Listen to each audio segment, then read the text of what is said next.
Welcome, welcome, welcome.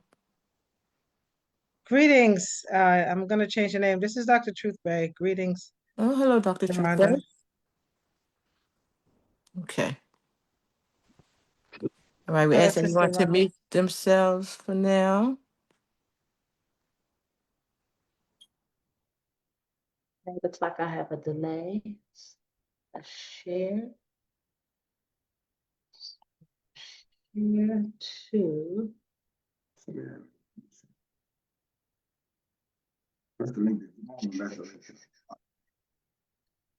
Oh, to get on. The link to watch is gonna be on my page. If you give me 1 minute. Make sure this. Greetings, Sister Wanda as well. Wanted to know if I can assist technically. If you need help with that, I can help with that. I believe we have everything together. I'm trying to share it to our Facebook. I don't think you can help with that part, but I really appreciate it. Thank you. Yes, thank you. Right. Okay, give thanks.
Greetings, Miss Easton.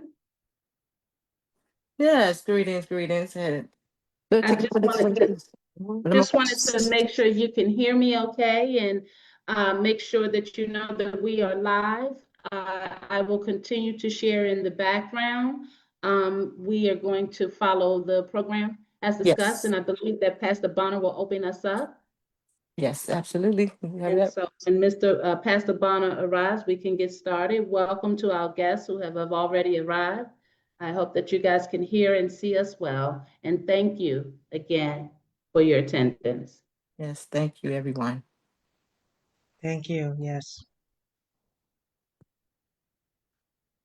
This is so exciting, all of the behind the scenes. We are on a 4-minute countdown. Yes, 4 minutes Yes. of counting. Fabulous. Yes. I'm excited. Yes, I'm very excited. Yes, I'm just checking Ms. Eason to make sure if there are any more inquiries to receive the link. And in the meantime, as I mentioned, I will continue to share us to the other groups in the background. Okay. Thank you again, beautiful queen, for this wonderful, wonderful endeavor. And we got 4 hours ahead of us. Yes, we do. It's 4 Celebrate. exciting hours to celebrate. All right, I'll look out for Dr. Yes. Barnett, Bishop Barnett. Okay. Okay. Hello, Dr. Truth Bay. It's good to see you. Greetings, fabulous sisters, Sister Brenda, Dr. Rhonda. It's a Greetings. blessing to be here. I'm Yes, excited. it is. Yes. Black Wall Greetings. Street. Yes, in full effect. The first Absolutely. of many, many initiatives to be launched. Yes. Much needed as well. Absolutely. Absolutely, absolutely. Yes.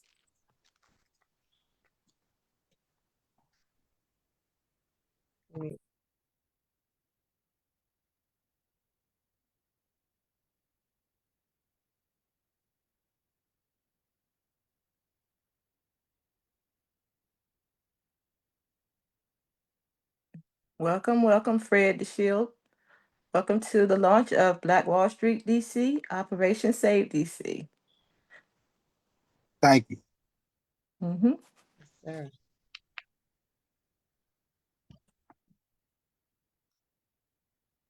Looking forward to be a part of this. Yes, thank you for joining. Thank you for being Greetings, part of Mr. DeShield. It's such a pleasure to have you join us. Thank you. Thank you. Yes. Nice seeing you, Mr. Fred.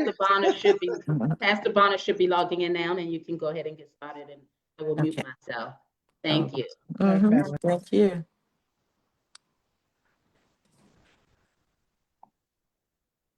Hello, Barbara. Welcome. Welcome to the launch of Black Wall Street DC. Hello, I am happy to be with you. All right. Excited about the potential. All right. Thank you so much. Just waiting for Bishop Barnett. He's going to be doing our opening prayer. We will be starting momentarily. Okay.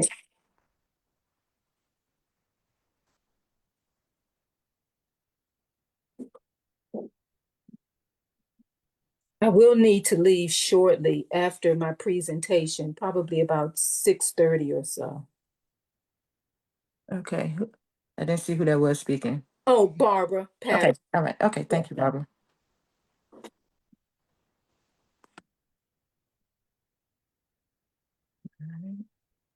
Greetings, Barbara. It's such a treat to have you. I'm so looking forward to hearing your words of wisdom. Thank you so much again for making and taking the time today. Yeah, thank you so much, Rhonda, for inviting me. I'm excited to be here. As we all are. Mhm. I'm going to share it far Right and on. wide to make sure that our citizens can tune in. So I'm going to mute myself. I just wanted to greet you all. Thank you again so much. Okay. Yes, ma'am.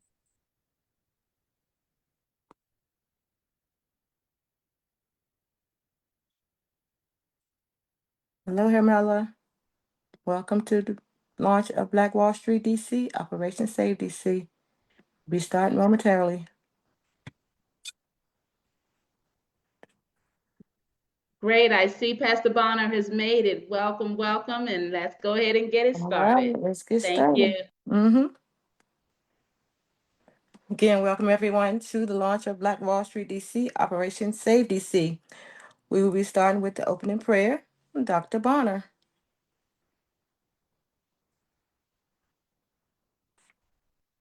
Dr. Bonner, you're going to need to unmute.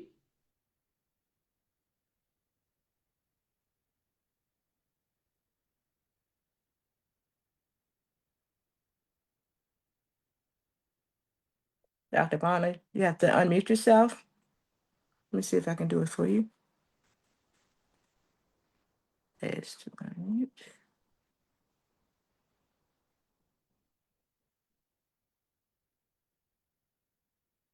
Just click on the microphone at the bottom, and should be able to unmute yourself.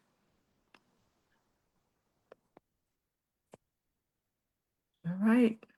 We appreciate everyone's patience. Not everyone is familiar with the technical understandings of Zoom, and so we're going to assist our first speaker, Pastor Anthony Bonner, with getting his mic unmuted.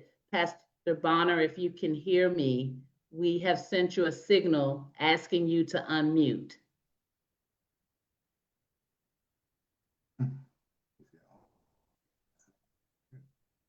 Brenda? Yes. Why don't we plan B? You go ahead and you start, and then we'll give Pastor Bonner time to find his unmute button, and then we'll come back to him after your introduction. Thank you. Sure, absolutely.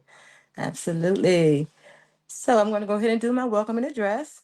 We're going to circle back around to Dr. Bonner.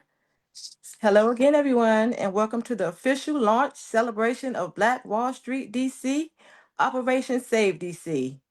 This marks a powerful new chapter in our shared mission to rebuild, restore, and revive the spirit of Black economic excellence. We gather not only to celebrate the legacy of the original Black Wall Street in Tulsa, Oklahoma, a community built on unity, entrepreneurship, and self-determination, but also to ignite that same fire here in Washington, D.C. Black Wall Street, D.C., Operation Save D.C. is here. This is our launch day, and thank you for joining us.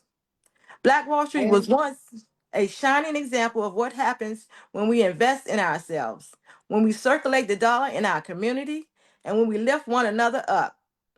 That same vision lives within each of us tonight.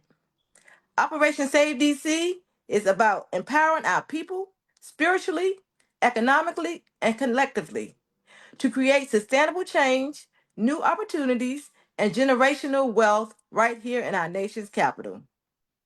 We are entrepreneurs, creatives, visionaries, and community leaders, and together we are the modern builders of a new Black Wall Street. I want to thank everyone who's partnered with us, our business owners, supporters who believed in the mission and made tonight possible. You are a part of history in the making. All right. As we move forward, let us remember unity is in our strength, collaboration is our currency, and ownership is our future. So I want everybody to sit back, engage, network, and celebrate because the rebuilding of Black Wall Street begins with us here and now.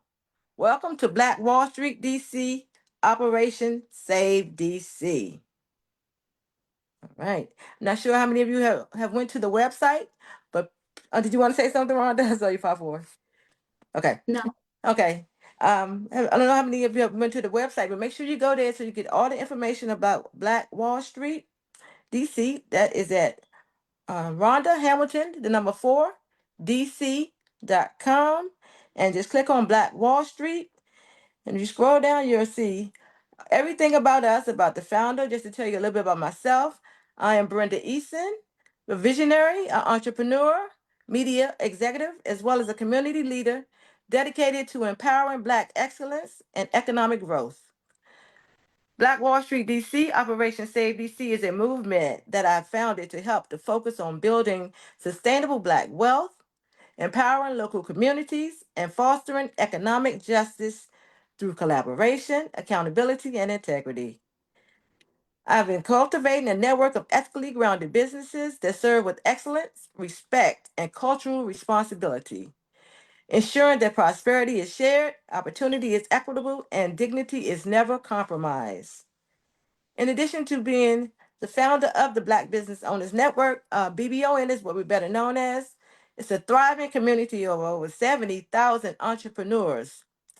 I am also the co-founder of the Black Empower Media Network, BEMN for short, which airs on Roku TV, These platforms give Black business owners, authors, entertainers, and podcasters access to powerful exposure, partnership, and national visibility. All right. Welcome again to Black Wall Street DC, Operation Save DC.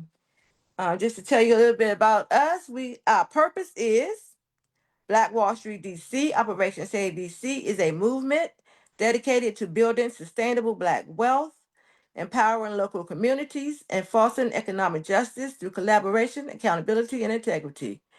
In Washington, D.C., Black Wall Street D.C., Operation Save D.C., aligns with businesses and professionals who are committed to uplifting historically underserved neighborhoods and investing in the social and economic well-being of Black residents for the creation of a membership-based organization that fosters community empowerment, economic growth, and sustainable development. Our mission is to create a network of ethically grounded businesses that serve with excellence, respect, and cultural responsibility, ensuring that prosperity is shared, opportunity is equitable, and dignity is never compromised. All right, that is my welcoming address. Welcoming you to the launch of the Black Wall Street DC, Operation Save DC. Again, thanks for joining us. I see you smiling, Rhonda. Did you want to say a few words? You can hop in. Yes, thank you so much. That was so beautiful, Brenda. It looks like Pastor Bonner is challenged in his technology to be able to join us. So we just want to again welcome everyone as the viewers continue to join us and as we continue to get the message out far and wide. I am Dr. Rhonda L. Hamilton. I am DC mayoral candidate for the November 2026 mayoral race. I am joined by Ms. Brenda Eason, who is the CEO of the Black Business Owner Network. Welcome, welcome one and all to the official launch of the Black Wall Street DC Operation Save DC. You will hear more from me later on. We just wanted to offset and allow Pastor Bonner opportunity to get his technology working. In the meantime, we want you all to know that today's initiative is designed to be able to help in the gap. Help at a time where so many are concerned for the reality of SNAP benefits, as well as the reality of the Medicaid understandings. And as the government continues to be shut down going into this holiday season, it is important that we recognize as community that there are resources among us, just as there were in Tulsa, Oklahoma, all those many, many years ago when people of color came together in order that they could be strong sources of resources amongst one another. And in America, present day, the African-American community possesses over $1 trillion of buying power, which means that we have the opportunity to combine resources in order that we can help families from across the spectrum be able to maintain and be able to prosper amidst a government shutdown. As a mental health advocate, I am always and will always be concerned for the well-being of our citizens. It is important that we recognize that during the holiday season, the polarization of the politics in our nation's capital imposes trauma on many families. And as we continue to find the proper answer and solutions for our troubled youth and our matters of public safety, it is important that we remember our neighborly responsibilities for connecting resources to those in need. So again, I thank you, Ms. Brenda Eason, for your ingenuity in recognizing the timing of the connection needed for the over 70,000 businesses in your business base that will allow many of the families in the Washington, D.C. area to sustain themselves during this holiday season and moving forward. As DC's intended next mayor, it is initiatives like this that I plan to bring forward so that we can successfully connect matters of community back to matters of government in order that we would never be this weekend as a city again. So I thank you one and all, and I would ask you to all of our speakers, if you will allow us to adjust the scheduling to cover for Pastor Bonner's technology challenges. We pray that God's covering will carry us through and help this to be a wonderful, wonderful presentation to the DC citizens and to all of our wonderful supporters.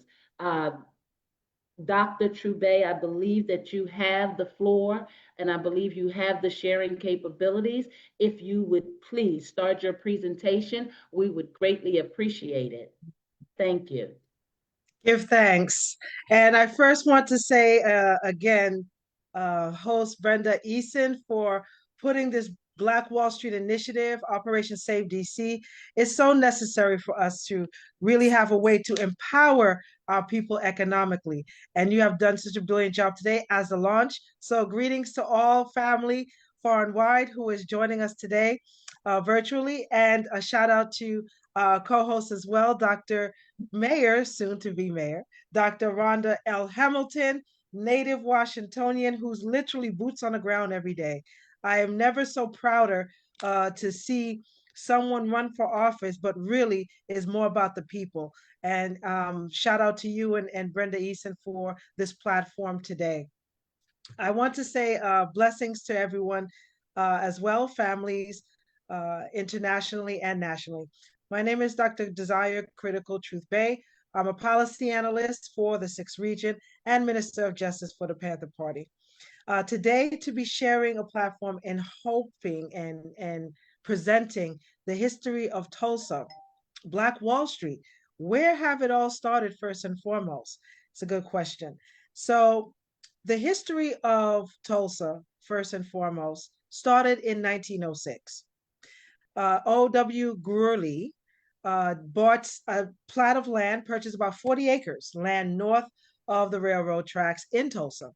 And in 1910, 1915, it became one of the most prosperous Black towns, residential districts at that time.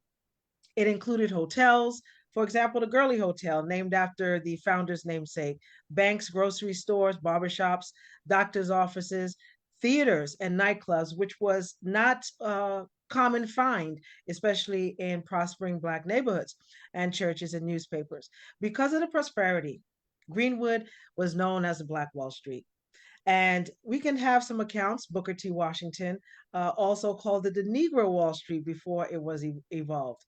So several factors contributed to Tulsa at the time. It was a booming oil region, and many entrepreneurs, professionals, and workers, they settled there. A lot of the segregation really didn't bother this particular community because everything was there. So by the late 1920s, Greenwood's business district had hundreds of Black-owned enterprises, unheard of at the time, but not rare. So unfortunately, in 1921, May 31st through June 1st to be exact, there was a white mob that attacked Greenwood with violence and arson, destroying much of Black Wall Street. Now we're going to fast forward 100 years later, where you have some of the 3 famous elders who survived that very encounter in 1921. Viola Fletcher, survivor of Greenwood. They're all almost 100, 101 years old. Leslie Benningfield Randall, and Hughes Van Ellis, who was the brother of Viola Fletcher. They had filed for reparatory justice for that very same National Terrorist Act. And unfortunately, the Oklahoma Supreme Court, even at that time, as horrific as the situation was for businesses and families and children and innocent people that lost their lives that day, simply because the Black Wall Street had legs of its own.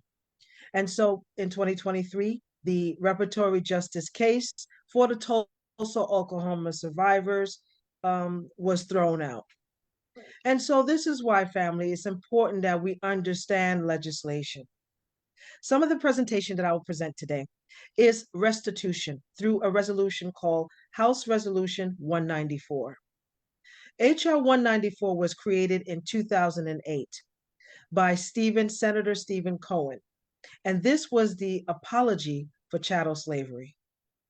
As I am a descendant of chattel slave, it's important that we understand the economic opportunities that are given or not given to our people. So without further ado, I'd like to present to you a short presentation of restitution for HR 194 and be clear to take any questions afterwards.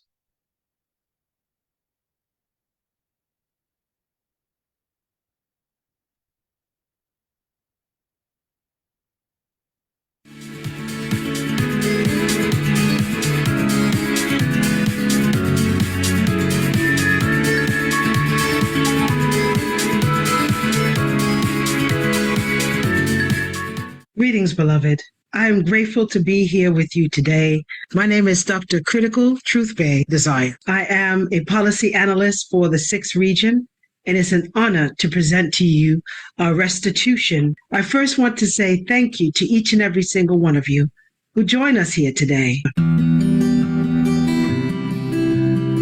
Built in Marblehead in 1636, the 120-ton Desire was commonly believed to be one of the first ships to bring enslaved Africans into the Massachusetts Bay Colony. Built to serve many purposes, the ship carried passengers, trade goods, and supplies through the Atlantic world. It also served to traffic in people. The papers and journals of John Winthrop, which provided only information of the vessel and connections to the slave trade, detail some of the vessel's journeys. In July 1637, William Pierce, master of the Desire, left the Massachusetts Bay Colony for Hispaniola, there to sell into slavery 15 native boys and 2 native women, captured in a battle near what is called now New Haven, Connecticut. In February of that next year, Pierce and the Desire returned from Providence Island into the West Indies, into a country now called Haiti, with a full hold of some cotton, tobacco, and some Negroes. I stand before you today not only as myself, but as a living descendant of those who were bound in chains and carried across the Atlantic.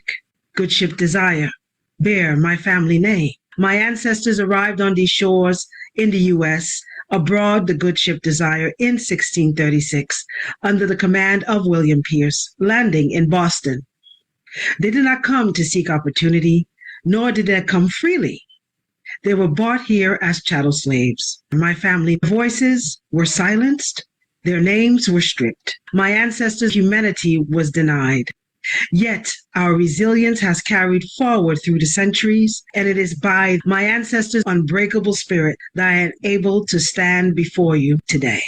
When I speak, I carry them with me. Their story, not only my story, but it is a part of American history. I would like to discuss with you today a very important document that was written by the House of Congress in 2008. It is called House Resolution 194. H.R. 194 is a federal resolution that was drafted in the 110th U.S. Congress, passed by the House of Representatives, sponsored by Senator Stephen Cohen. H.R. 194 is a resolution apologizing for the enslavement of racial segregation of African Americans under the U.S. law, more specifically for slavery and the Jim Crow laws that followed. It also acknowledges that slavery and Jim Crow were fundamentally unjust, cruel, brutal, dehumanizing, and their effects continue to linger. It also commits in rectifying these lingering consequences, and for those misdeeds, and preventing similar human rights violations.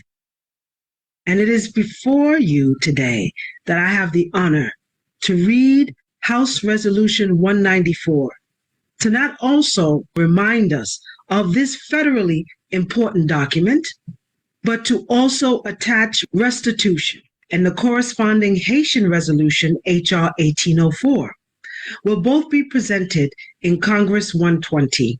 120th Congress, which will be in 2026.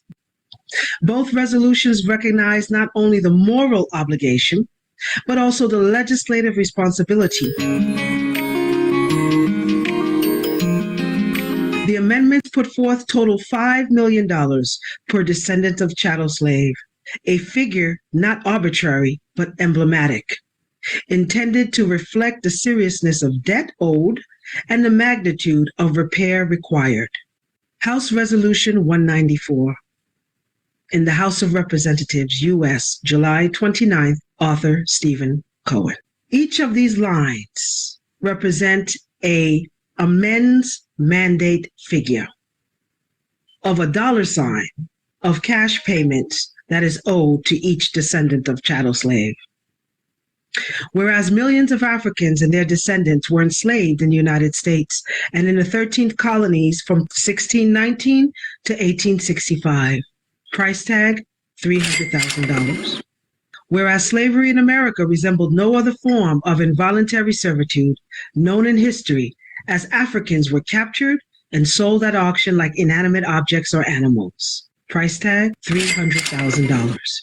Whereas Africans forced into slavery were brutalized, humiliated, dehumanized, and subjected to the indignity of being stripped of their names and heritage, $300,000.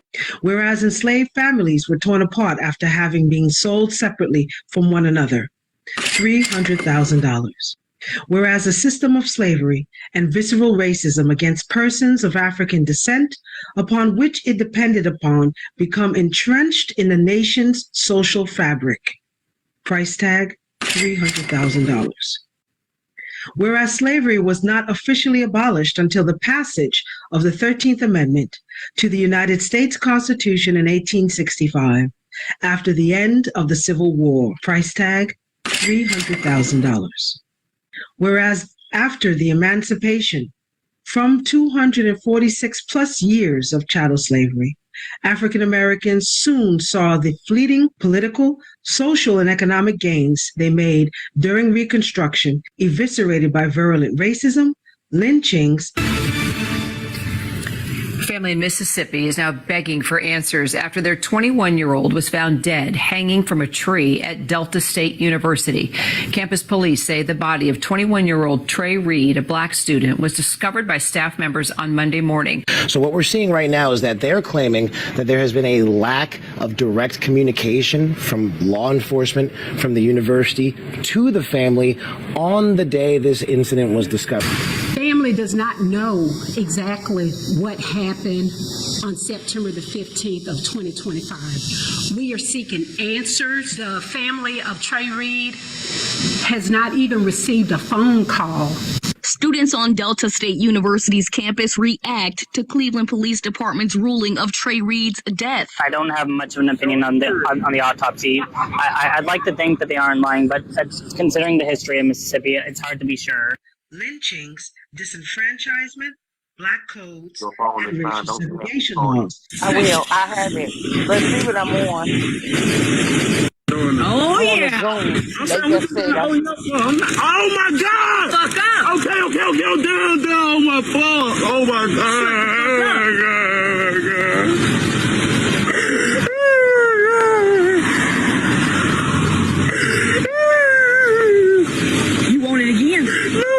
Fuck if you was big and bad, shut your bitch ass up. That imposed a rigid system of officially sanctioned racial segregation in virtually all areas of life. Price tag, $300,000. Whereas a system of de jure racial segregation known as Jim Crow, which arose in certain parts of the nation following the Civil War to create separate but unequal societies for whites and for African Americans, was a direct result of racism against persons of African descent engendered by slavery. Price tag, $300,000. Whereas a century after the official end of slavery in America, federal action was required during the 1960s to eliminate the de jure and de facto system of Jim Crow throughout these parts of the nation, through its vestiges still linger to this day. Price tag, $300,000. Whereas on July 8, 2003, during a trip to Gorée Island, Senegal, a former slave port, President George W. Bush acknowledged slavery's continuing legacy in American life and the need to confront that legacy when he stated that slavery was one of the greatest crimes of history.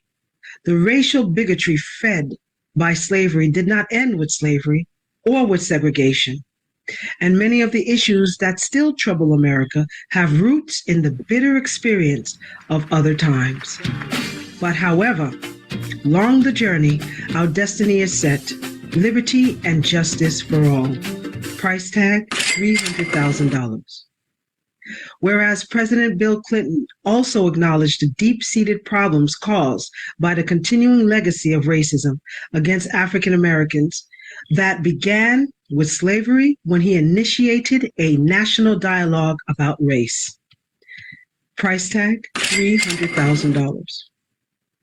Whereas a genuine apology is important and necessary first step in the process of racial reconciliation. Price tag, $300,000. Whereas an apology for centuries of brutal dehumanization and injustices cannot erase the past, but confessions of the wrong committed can speed racial healing and reconciliation and help Americans confront the ghosts of its past. Price tag, $300,000. Whereas a legislator of Commonwealth of Virginia have recently taken the lead in adopting a resolution officially expressing appropriate remorse for slavery, and other state legislators have adopted or are considering similar resolutions. Price tag, $300,000. Whereas it is important for this country, which legally recognized slavery through its Constitution and its laws, to make a formal apology for slavery and its successor, Jim Crow, so that it may move forward and seek reconciliation, justice, and harmony for all of its citizens. Murray scolding a student found on school property after hours. Shows Ahmad Williams waiting in the principal's office. He's exchanging words with school resource officer Steve Shaulis. Man to man, bro. You're 14 years old enough. I will punch you in your face. Price tag, $300,000. Be it resolved that the House of Representatives acknowledges, number one, the slavery is incompatible with the basic founding principles recognized in the Declaration of Independence that all men are created equal. Number two, acknowledges the fundamental injustices, cruelty, brutality, and inhumanity of slavery and Jim Crow. Number three, apologizes to African Americans on behalf of the people of the United States for the wrongs committed against them and their ancestors who suffered under slavery and Jim Crow. Number four, it also expresses its commitment to rectify the lingering consequences of the misdeeds committed against African Americans under slavery and Jim Crow, and to stop the occurrence of human rights violations in the future. Number five, the persons described in House Resolution 194 shall receive reparations and restitution cash payments in a total of either $5.1 million or $5 million, which is a total of the 5 resolutions. The persons described in House Resolution 194 shall receive any parcels of land totaling up to 60 acres at the location of their choice. Was originally 40 acres and a mule, but even that has not been given. As we move forward to the Republic of Haiti, Parliament Resolution number 1804 to be presented in Congress 120 in 2026. A resolution acknowledging historical harms, offering an official apology, and establishing a national reparative justice program. The United States has a heavy hand in current Haitian situation in politics. Why don't you give back the money? I think it would be a great gesture. Because she takes a tremendous amount of money, and you take a look at the people of Haiti, because what's happened in Haiti with the Clinton Foundation is a disgrace. And you know it, and they know it, and everybody knows it. Thank you, my fellow Democrats. Thank you, my fellow Americans. We've done things to help small businesses and agriculture. They found 2010, former President Clinton publicly apologized for forcing Haiti to drop tariffs on imported subsidized U.S. rice during his time in office. The policy wiped out Haitian rice farming, seriously damaging Haiti's ability to be self-sufficient. This is the president apologizing at a hearing before the Senate Foreign Relations Committee. At the time, he was the UN Special Envoy to Haiti. We rich countries that produce a lot of food should sell it to poor countries and relieve them of the burden of producing their own food. So thank goodness they can leap directly into the industrial era. It has not worked. It's maybe been good for some of my farmers in Arkansas, but it has not worked. It was a mistake. There's no reason why Haiti should be importing rice. The rice grown in Haiti is much healthier. Ever since this rice has been coming in, there have been diabetes epidemics. People didn't used to have that much diabetes. This is the worst thing that could have happened to Haiti. Bill and I have been involved in trying to help Haiti for many years. We've done things to help small businesses and agriculture. It was a mistake. Because of the iridium and the natural resources that Haiti has, more than any other country in the world. And it is because of this clause that the United States, along with France and Canada, decided to rob and pillage Haiti's gold in 1914 and in 1915 built its wealth upon the gold in Fort Knox in the United States. Therefore, the House Resolution 1804 shall reflect the same restitutive justice. In January 1804, Haiti declared its independence, becoming the first Black republic and ending chattel slavery on its soil. Whereas in 1825, France imposed an identity on Haiti as a condition for recognition, triggering a century of debt, extracting finances and dependency in a tune of over $300 billion. And because of this, the tune of $5.1 million per descendant of chattel slave from Haiti is also requested. An issuance of an official apology is also requested to the Haitian people. To also establish a national reparative justice program, a 3-year pilot to finance targeted community-led repair across all 10 departments. And finally, to set investment priorities for all those who were affected by chattel slaves, not only in the U.S. and the Caribbean, but globally. To invest in education and skills, teacher training, youth entrepreneurship, invest in health and nutrition, clinics, mental health, and maternal care, to invest in housing and community infrastructure, safe water, sanitation, and resilient housing, to invest in rural economy and food systems, farmer co-ops, storage, and irrigation, and finally, culture and the archives, to preserve the legacy and to never forget the history that we have been through so we can never repeat it again.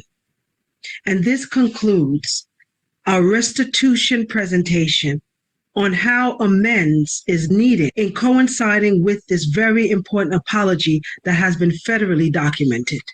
And it is from the UK that the United States was born and therefore bears the responsibility globally for us to see this restitution paid in full. A sincere thank you again for allowing us to present a very important need to bring restitution and repair to such an ugly history, but we can make it better by teaching our children that we are all created equal and for them to see that is so.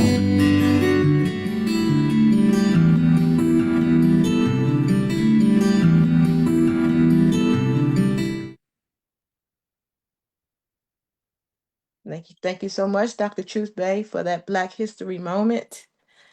Yes, I really appreciative.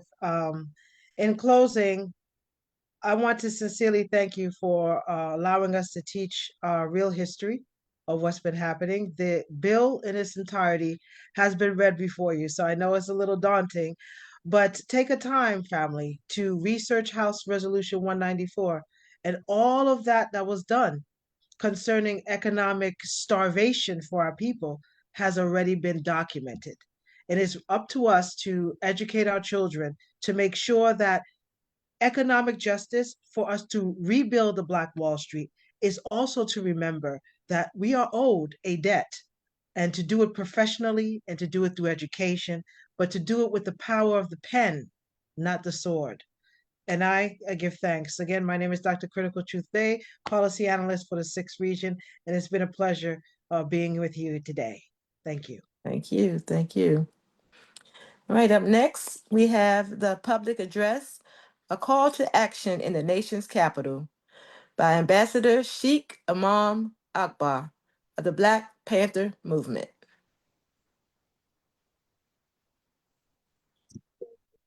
Yes, I am happy to be a part of this network and extremely esteemed to be able to address this particular audience. I thank Dr. Rhonda Hamilton for acknowledging me and my staff here. Thank Dr. Critical Race Truth Bay for always networking and bringing out the best in all of us, including myself. I'd like to begin the address. Bismillah ar-Rahman ar-Rahim. That is in the name of Allah, in the name of the Almighty God, the most beneficent, the most merciful benefactor, the most merciful redeemer. All praise is due to the Almighty God, the guardian, the evolver, the cherisher, and the sustainer of all of the worlds. I bear witness there's none deserving the rights of worship. There's none deserving the right to be conformed to except Allah subhanahu wa ta'ala, the Most High. And I bear witness to Muhammad sallallahu alaihi wasallam. May the peace and the blessings of Allah forever be upon him and those that came in the ranks from Akhenaten on to Abraham, Moses, David, Solomon, Ezekiel, Jesus, Messiah, and all of those worthy servants that have come in the fine timeline of divine, from the Honorable Prophet Nat Turner to the Honorable Dr. Khalid Abdul Muhammad, the freedom fighter Omar Wali, you call him Malcolm X, and a call to action in the spirit of those ancestors, Fannie Lou Hamer, the Honorable Shirley Chisholm,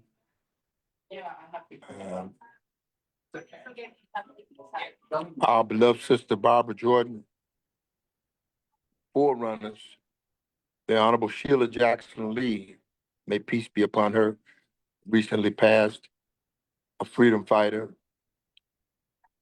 And we must give acknowledgement to our matriarchal women that have sacrificed to give us born and to bring the new leadership and to be patient with us throughout all times of difficulties. What action would these men and women bring to an unjust system who would seek, some say, war on us? The Professor James Small says the war started 300 BC. He believes they're about the time that the Greeks and Romans saw the paradise. They saw a heaven in the gold, diamonds, and silver of the motherland. Some call Al-Kebalan, others call Africa, others motherland. But they saw a great value in our mineral resource. And when they felt it was easy to get the mineral resources, today they feel it's easy to get the mineral resources. And they come back for the human resource.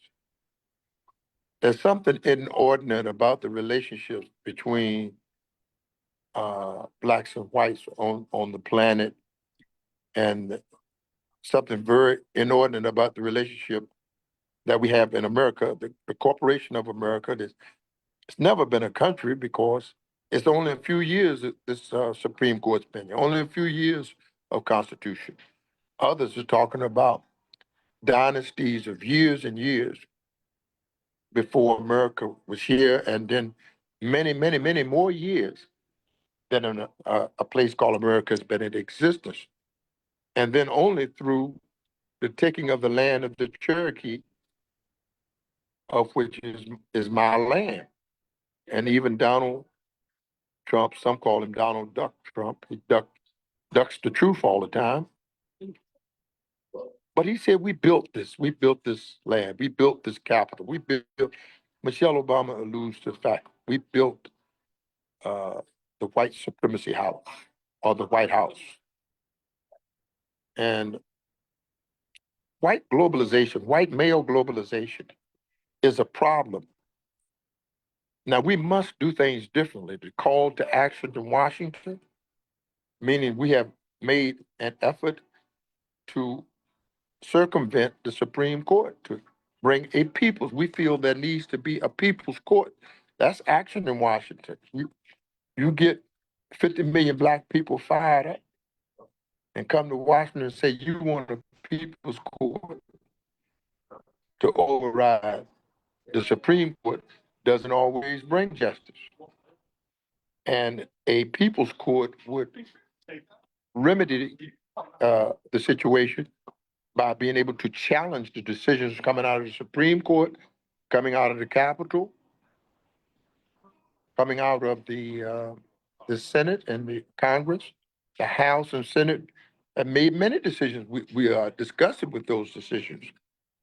So we, the people, must use the inertia of our own family value system in order to check them at this moment in a very peculiar brand of iniquity, a very strange posture as leadership, meaning they have used the executive order to override your constitutional rights. They've used the executive order to override your human rights. They have used the executive order to override your social, political, civil, and cultural rights. And the thing about the Bill of Rights and the Constitution, Declaration of Independence, first of all, you must be ye yourself right, not be self-righteous, as we find in the person of Donald Trump, or Donald J. Trump has elected himself to be self-righteous, to override the Congress, override the Constitution, write executive orders that insult the dignity of the ordinary person. In fact, there's no sensitivity for the ordinary person. So the action is to stop them in the midst of a very peculiar brand of iniquity, to check them in the midst of their arrogance, to check them as did the prophet Ezekiel used the smooth stone and the dead dry bones he gathered in the valley of the dead dry bones. And he saw one bone move towards the other. It encouraged him after he had prophesied and preached to those bones and got nothing. When he saw that bone move towards the other, he got fired up. And he said, speak. He spoke with such an encouragement, according to the scripture, that the dead dry bones in the valley of the dead dry bones eventually were able to speak. And from those dead dry bones, it says that Ezekiel raised exceedingly a great army. And that army raised up. Not only did they check the Pharaoh of that time, according to the book, they defeated the Pharaoh with the dead dry bones from the valley of the dead dry bones and the inspiration of the prophet Ezekiel. Well, I feel today I am that prophet Ezekiel. I have bought an army from nothing and made something with more eloquence, with more management skill, with more inertia than the administration of a Donald the Duck Trump, or Donald J. Trump, or Donald the Orange Toupee Trump, or Donald the B-movie actor Trump, or the one I used to call 45.5 because he refused to leave quietly,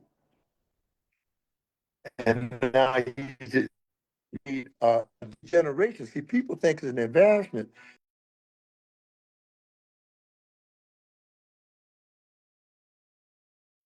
I hope it's connecting back.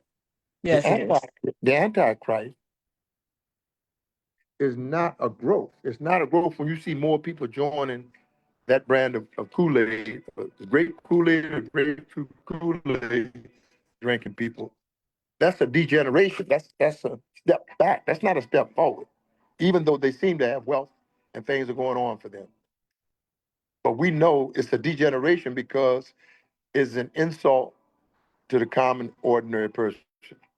To we, the common people, we, the people, take issue with nearly everything this administration has done. Action to Washington is that we organize here and bring a new frontier, a new leadership. We can change everything and build a totally new world if you just would stand on your own family values and build your own family value system, producing your own social political agenda. Many people told you that. Dr. Attorney Malik Zulu Shabazz, our attorney at war, told us that. Whether you like it, lump it, or hate it, P. Diddy Combs told you that. These guys were first year at college at Howard, some called Howard University, were telling us to get a black agenda politics. And because it doesn't matter if you're Malcolm or Martin. I got a picture of them both in the casket in the grave. And the Mossabi Elijah Muhammad praying over both of them for 10 years. So they don't care if you bring an olive branch, or if you a dove, or you a hawk or eagle. They want to kill you because of your neural. I want you to write that word, neuromelanation. They want something from your human contact. They want your spirituality. They want your sexuality. They want something from you. They invented the traffic light, Michael and Janet Jackson, and everything else imaginable that was worth inventing. We take issue with these things today because we have an action plan. And I'd like you to work with Dr. Rhonda Hamilton to bring about a new leadership in the local government here in Washington, D.C. You got to come to Washington to do that. I'm appealing to the broad society. If you have relatives that live in Washington, you should come here and organize. You want an action in Washington? Come here and bring your politics. Bring your spirituality. Bring your history lesson. Bring your IT, your AI. Bring your food, clothing, shelter, transportation, and technology, and let's help Dr. Rhonda Hamilton and Dr. Critical Race Truth Bay and Dr. Chief Israel. That's my better half. Help these sisters. These are mothers. These are queen mothers to build a better society. We'll do the clean glass, dirty glass. As Elijah Muhammad said, just place the clean. You don't have to really say anything. Just place the clean glass right beside the dirty glass. And the people will choose which one they want to drink from. But you have to have the courage of your own conviction and use your own inertia to place the clean glass right by the dirty glass. And don't be afraid to expose them for their wickedness and their hypocrisy. Because there's been a fear factor amongst us, this unrelenting. We are trying to appease somebody. We're striving to be politically correct. Well, sometimes you have to be politically incorrect and not be afraid to embarrass them for they have practiced iniquity and exploitation, tyranny and oppression against we the people. And I say we are not going to take it anymore. We've had enough, and we're not going to take it anymore. We must stand today and say, never, never, ever again. Someone should say that with me today. Never, never, ever again. Can y'all say that with me? Never, never, ever again. We accept any form of oppression. Never, never, ever Never again. again. Never, ever, ever again. Zion said, wow, I got that from the Zion. Zion said that when you should say it, we cannot accept oppression and tyranny and exploitation. Let's say it together. Never, never, ever again. Can we do it? Ever again. Never, Never, ever, one more ever time. again. Never, Never, never, ever, ever again. again. And I can land on that. And I thank you all for allowing me to share these few syllables, to bring the support for Dr. Rhonda Hamilton, for Dr. Critical Race Truth Bay, for Dr. Chiefess in Israel. And we hope that you will have benefited from our short talk today and know that you must be action-oriented. And we are people of action and in great physical shape, great mental and spiritual shape. And the people want to drain you for your melanation, your spirituality, and your athletic ability, your sexuality, your mineral resources on the land in the form of rubber, chocolate, uranium, the things that make the world go, the things that makes the phone work is on our land. So I'll land there and put your hands in the hands of a man that's got a master plan in it.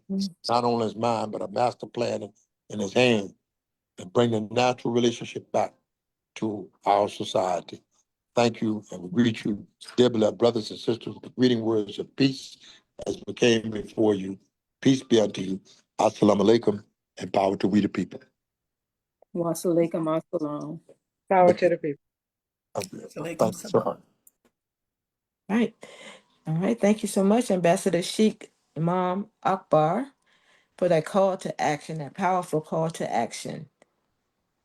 We heed your words. All right. So we're going to go on down to our interactive group activity. Let's see if we can all do this together. Let me first share. All right.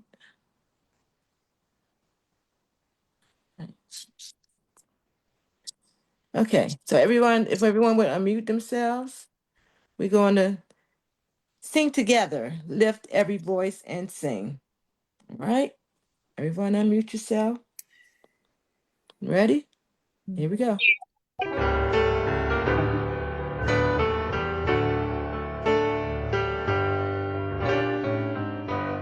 Lift every voice and sing till the heaven rain. With harmonies of liberty, let our rejoicing rise as the spring songs.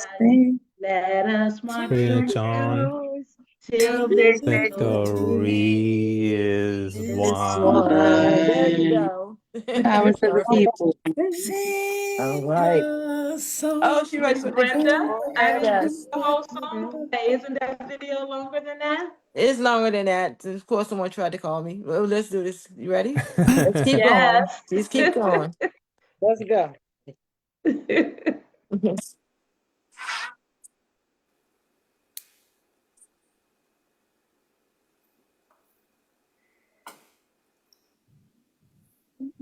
I Keep was singing, all everybody. fired up. Come on, put Keep it singing. on. Let's go. Yeah. We can't continue. We don't have a video. Did you share your screen? Oh.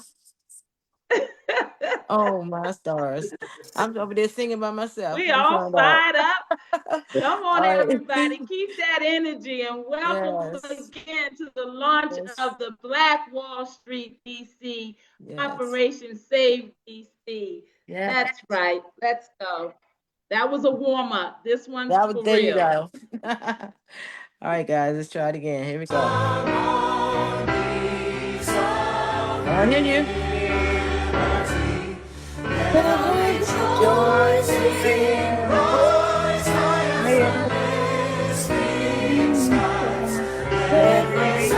March on.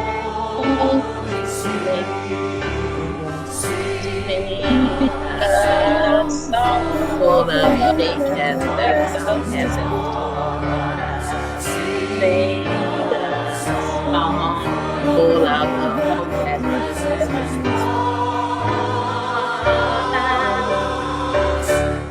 They sing around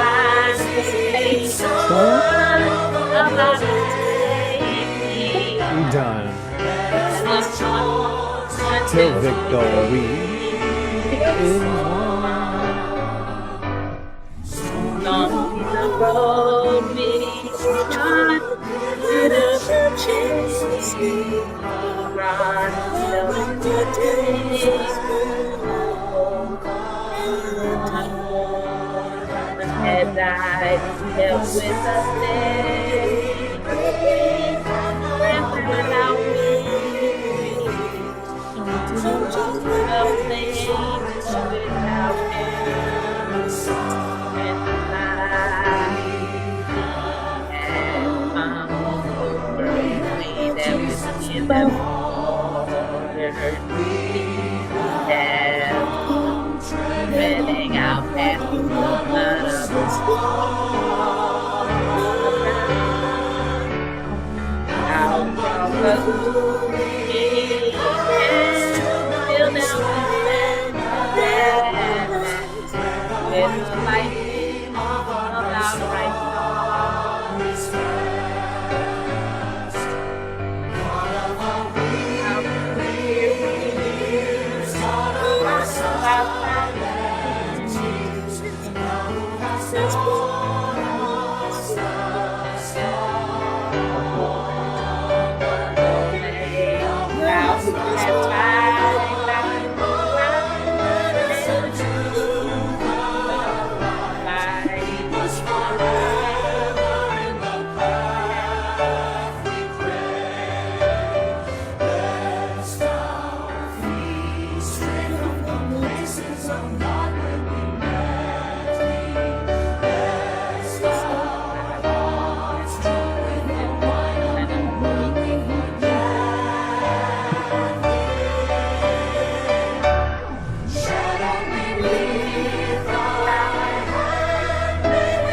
right. All righty.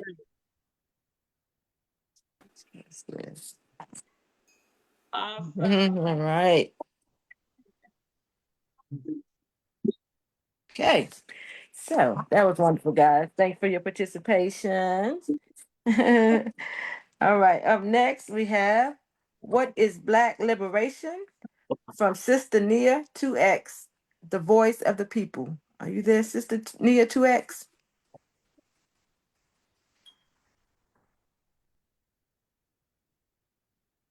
She may have popped off and she'll come on. If you'll go to Barbara, I think we can just kind of keep moving down the list. Mm-hmm. What about Cleon Peoples? No, Barbara Patterson. Oh, I didn't hear you. Okay. All right, Barbara Patterson, it's your turn. You're up next. Oh, did you notice that Pastor Anthony Bonner has joined us also? Yes, Pastor Bonner has agreed to do the closeout prayer so we can keep moving down the list of all of the wonderful speakers. Thank you. Okay, thank you so much, Rhonda and Sister Brenda, for inviting me to speak at this historic launch and continued demonstration of our will to be self-reliant. I'll speak today on why we must never forget. The Jewish community has a mantra, never forget. They've built Hebrew schools and organizations founded on that mantra. While we as Blacks are a mighty people, we're people of the mighty, and that's an Earth, Wind, and Fire lyric if you didn't recognize it. But we must be willing to publicly acknowledge admirable qualities in other ethnic groups, and it's okay to adopt them, but we'll tailor them to our preservation and for our preservation and progress. So let's get into why we must never forget. The converse of never forgetting is to always remember. Always remembering something can go two ways. You can either get stuck or it can be the fuel for your ambition and aspirations. So what is it that we want to never forget? What is it that we want to always remember? First, our experience is in the United States of America, or Turtle Island, as some Native Americans named it, is his story. It's not our story. Number two, it's now time for us to tell our story. Now that we realize that, we've got some work to do because our story contains gaps. And right there, that's an homage to the Gap Band, who, as many of us know, is from Tulsa, Oklahoma, Black Wall Street. But it's also homage to the intersection of Greenwood and Pine, which is the inspiration for our assembling here today. So how will we fill those gaps and assure that we speak with one voice that tells our story? His story wants us to believe that our history began in 1619. In reality, our documented story begins as depicted on the walls of Kemet, which means the land of the Black people. Knowledge of Kemet has been deliberately suppressed, starting first with the name change by the Greeks in the year 332 BC. They renamed the land of the Blacks Egypt. Because we don't know what we don't know, much of what we must never forget has to be learned for the first time. It will involve little known Black history facts. And many of you might remember that phrase from the Tom Joyner Morning Show. He coined that phrase and brought little known Black history facts to his audience every morning. So in the next few minutes together, we're going to sprint through 4,000 years of our story. Remember, not his story, not even Black his story, but our story.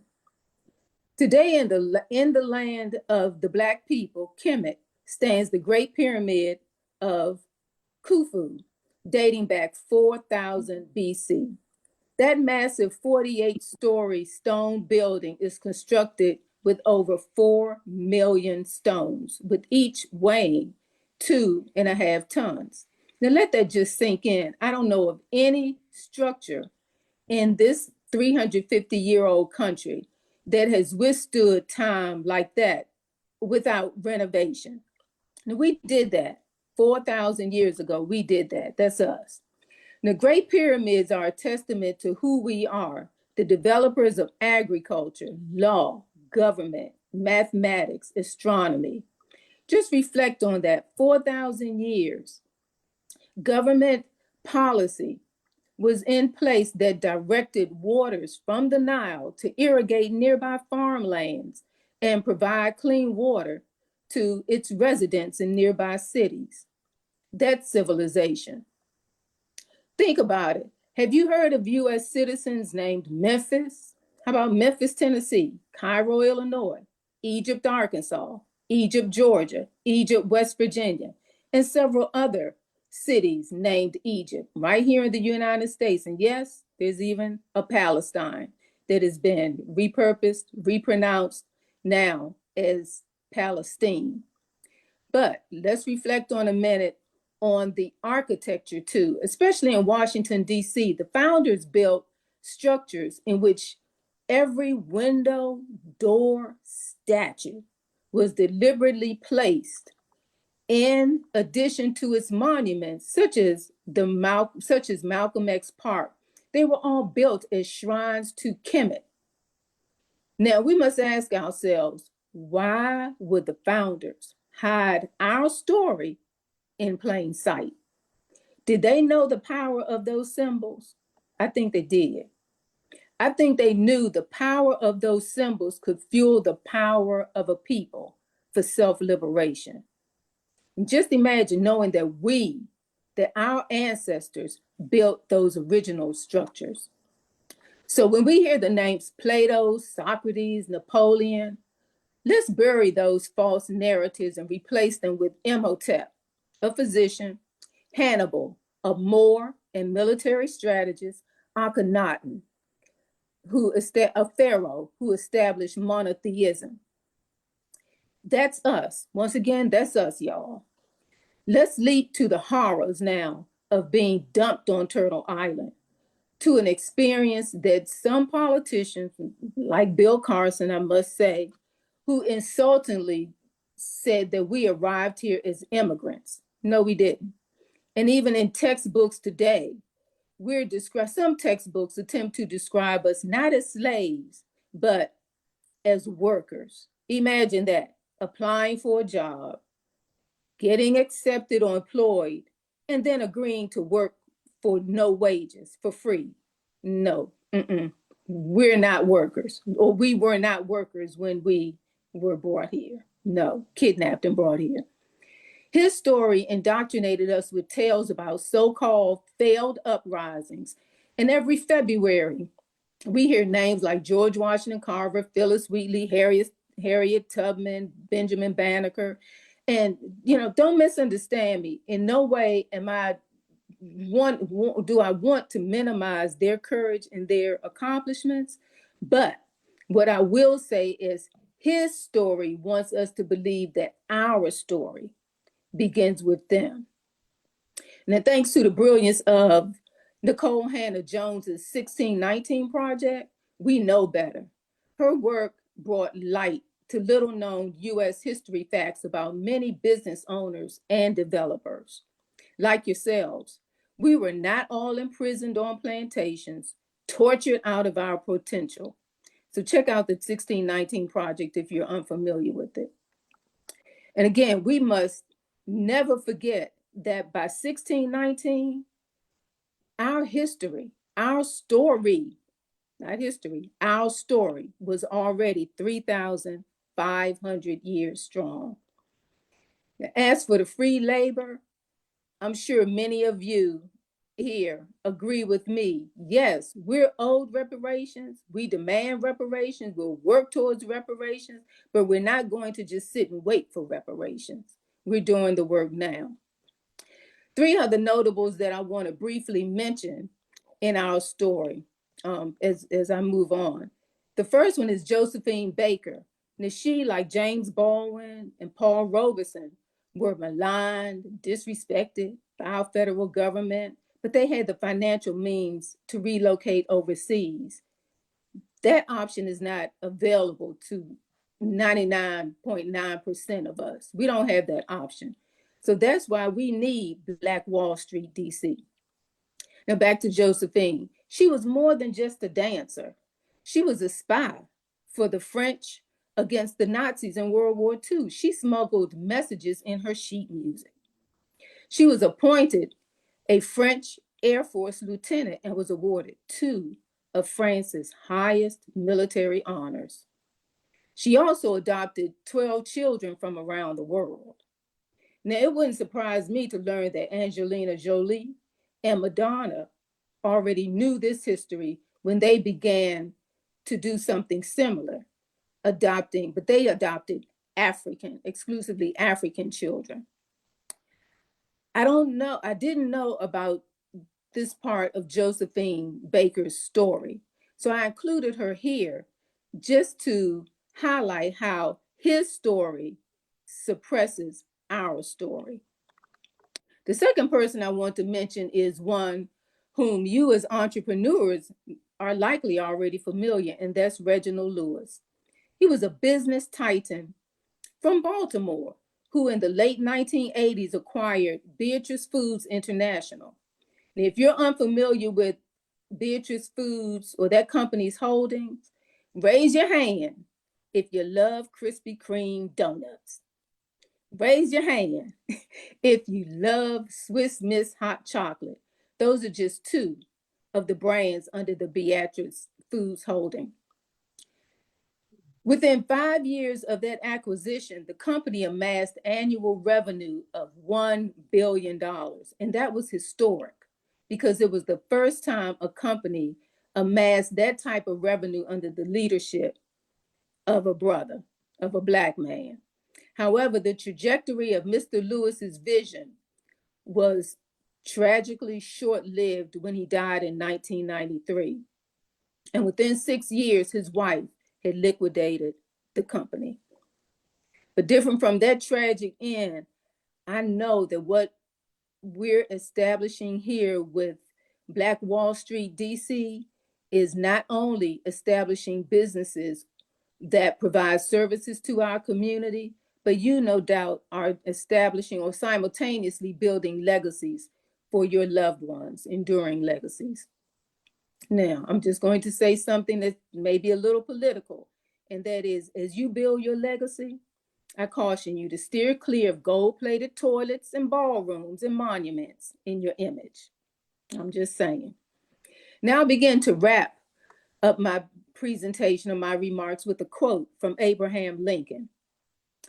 Abraham Lincoln said, "I am not, nor ever have been, in favor of bringing about in any way the social and political equity of the white and Black races, nor of qualifying them to hold office or to intermingling with white people.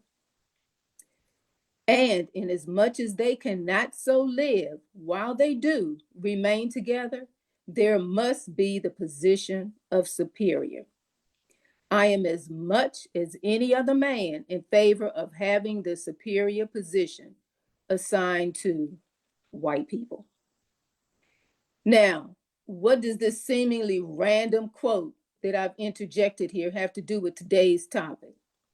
Now, I admit, I don't know whether Lincoln believed those words at the time he freed the slaves, or whether it was much earlier in his public life, in his political life.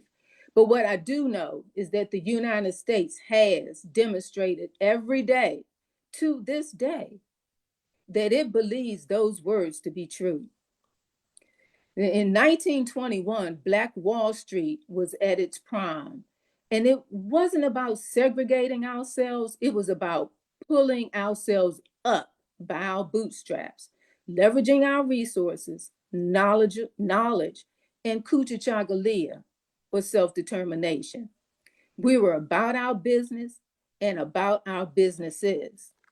And if you fast forward to 1985, the MOVE organization in Philadelphia was doing similar building. Now, how did our government respond in 1921 and again in 1985?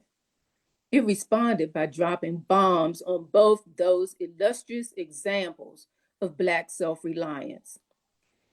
That was the only publicly acknowledged time in the United States, or publicly acknowledged time, that the United States has dropped the bombs on its, again, in air quotes, its citizens.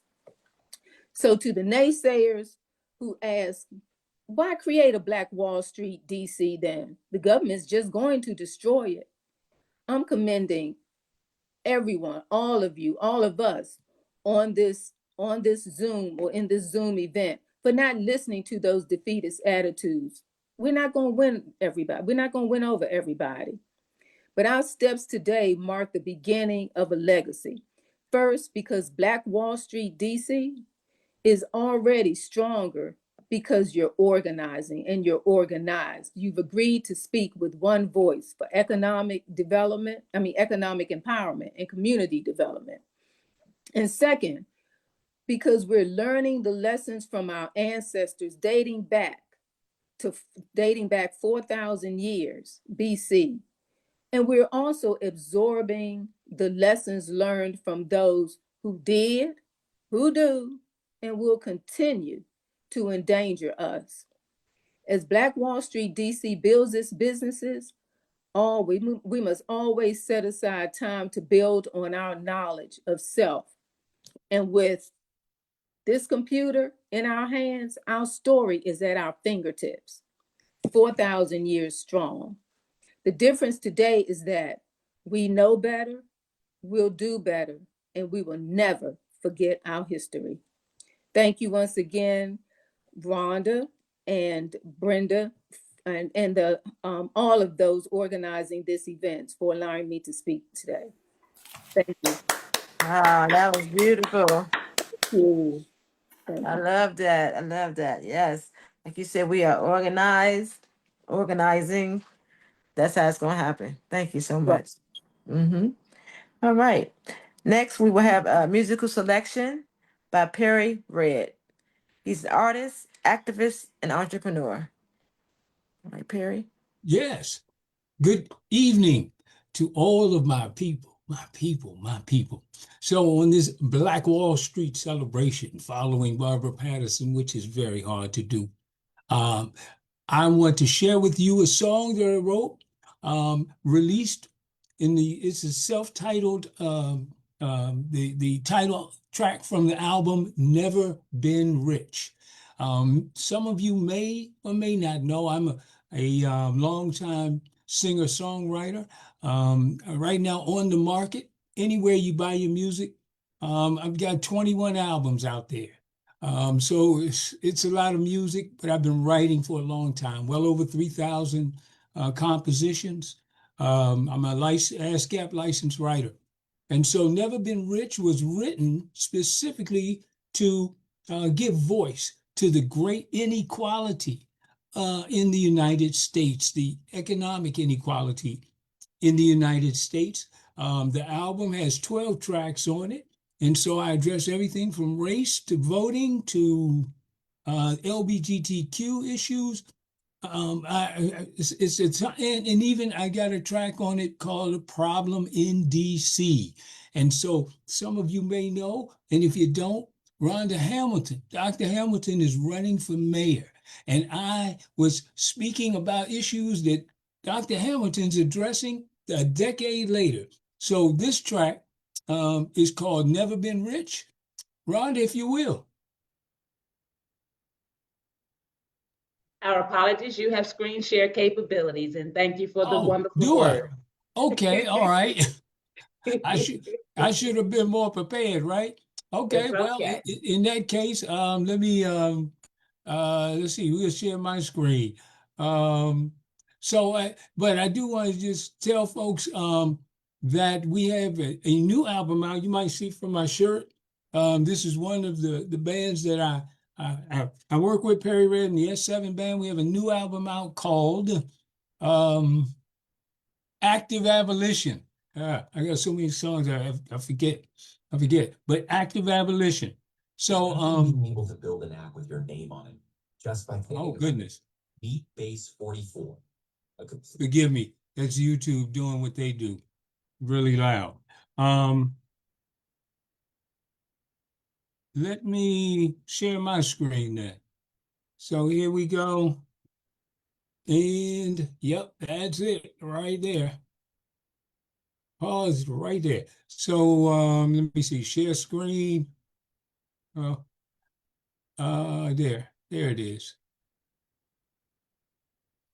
So again, I'll introduce the track, Never Been Rich, and it's on YouTube along with many others. Check this out. I gotta turn the volume up.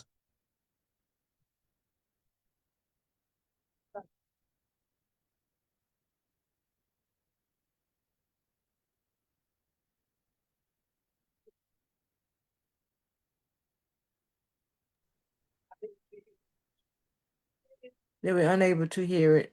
I had a feeling I'm getting a message that says audio settings. There we go. Oh, you can hear it now? I heard a little something. Keep going.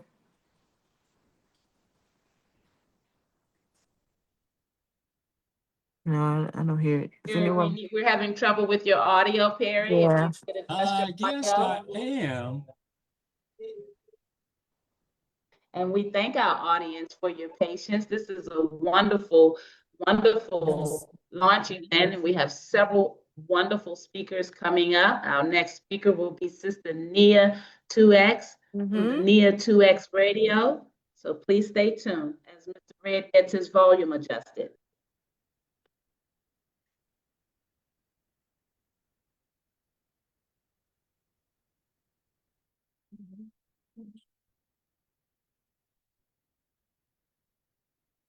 All righty, Brenda, why don't we invite Miss Nia, Sister Nia 2X, and we'll give Mr. Red time to come. There we go. We do it like that. All right, Sister Nia 2X, it's your turn.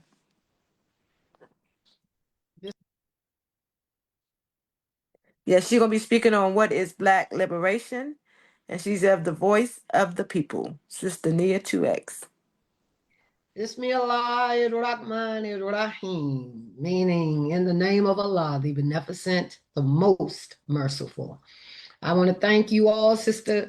How short, how long, so I can be in accord with this great, great, great, great heartwarming program. Sister, you have plenty of time. You have plenty of time, sister. I will be respectful.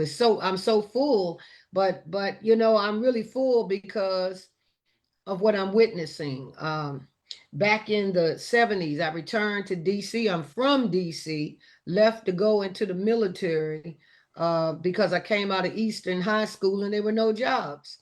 And in the military in 1974, if women wanted to go in, you did not have to fight.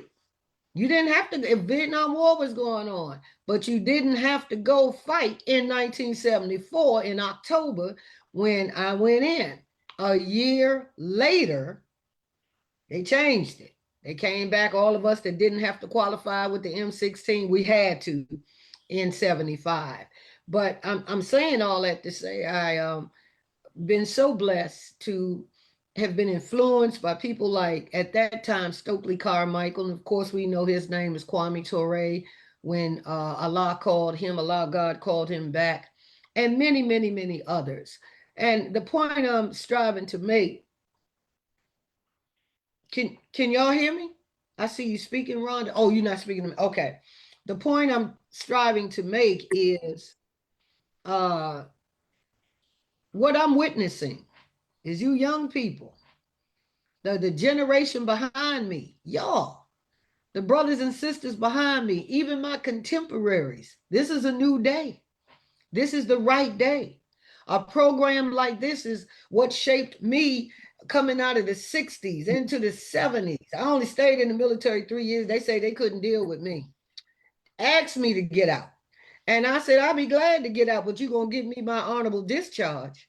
And they said, quite naturally, yes. I got it and returned back in 1979 to our city, DC. And it was black as ever. The mayor, everybody, that's how we grew up. And to see what is going on today has warmed my memory of how we used to be, and it shaped us into who we are today. And that's a good thing, because Black liberation, I'm already talking to the Black liberators, listening, learning from the Black liberators. You know, I don't ever grow where I'm going to reach the plateau of I've arrived, I got it. I don't need nobody else to teach me nothing. That's not your sister Nia 2X. Every day I live and breathe, and really just like you, there is something to always learn if we wake up that day. So this is really a great program because I'm listening to scholars. You don't have to have the open enemy to tell you you're a scholar. Everybody heard Sister Barbara. Everybody heard Brother Bilal over the years, and they grow and grow into the wisdom. You grow into the DNA that you were born with, that we have inherited from our previous ancestors. So we're on our way. And with the concept of the Black Wall Street, the idea, and then to have the audacity, Black people, to actually put it in motion, to be in on the technology with the Zoom, to share ideas, to hear ideas, to learn ideas, to give ideas, and to keep marching forward. And then the icing on the cake, if you will, is we have a Black woman, a sister, a soldier, a scholar who is running to take the office of the city, which is becoming what is called the mayor of the city. And of course, I'm talking about our sister, Dr. Rhonda Hamilton. See, that type of guts, that type of fortitude, that type of tenacity, that type of vision. That's how I grew up in DC. But they were all older than me. So now I'm on another side, and I feel that I praise Allah because I was handing the baton back, And I was praying that somebody was back there to get it. You're by the thousands, by the millions. You're all over the place. We know we salute our brother, Captain Ibrahim Traore, doing what he's doing in Mother Africa, having the precious gift of being born with the spirit of Kwame Nkrumah. And who is the other brother they just killed prior to him? I'm looking right at him. Hopefully I'll remember his beautiful name. We see in Harriet Tubman in him. And it takes guts. It takes a level of, when you talk about Black liberation, if you're really serious about Black liberation, and you are, you could be doing many things right now. You could be smoking the white man's free weed. Maybe some of you are right now. I pray that you're not. I pray that you're not. We don't see everybody. I'm not throwing rocks. I'm just keeping it real. But I'm just keeping it real. No. And if you're smoking his so-called free weed, you're doing nothing but putting a rope around your own neck. I used to smoke some weed. Now, what you talking about? The weed we smoked, it had seeds in it. Look at that weed. If you smoking right now, and I'm not trying to get off the subject, I'm not trying to bash nobody. I'm just happy, celebrating, keeping it real. But to keep it real and take the next step, you can't be a weed smoker and talk about Black liberation, because that's all you doing is rapping. You just rapping, and you sound good. Your rap sounds really good, but it ain't going nowhere. You like a dog chasing your tail. And you say, hold up, Nia. Now, I was all right with you, but I'm grown. Yeah, you are grown, but I'm your sister. And I'm telling you, whatever you smoking is a chemical, and it's out to destroy you. It's out to destroy your DNA, which bothers your unborn children that are not even here. Why you think the devil made it free? What does the devil ever gave you? You know the saying in Islam that you love the devil because the devil gives you nothing. So that's about all I'm going to say, so I can come out my house tomorrow. You're not sitting out there, but I got to keep it real. See, because Dr. Rhonda Hamilton needs real soldiers. She needs everybody in their right mind, 24/7. Not half the time and skipping out, woe is me. Because the Honorable Minister Louis Farrakhan, do you know what he's saying? Do you really understand what's getting ready to happen? That is already in motion? His teacher, our brother, the most honorable Elijah Muhammad, he already told us. That's not a message we can ignore. What are you witnessing? You're witnessing one of the books he wrote. He wrote 5 books with a 3rd grade education. The most honorable Elijah Muhammad was a taught man.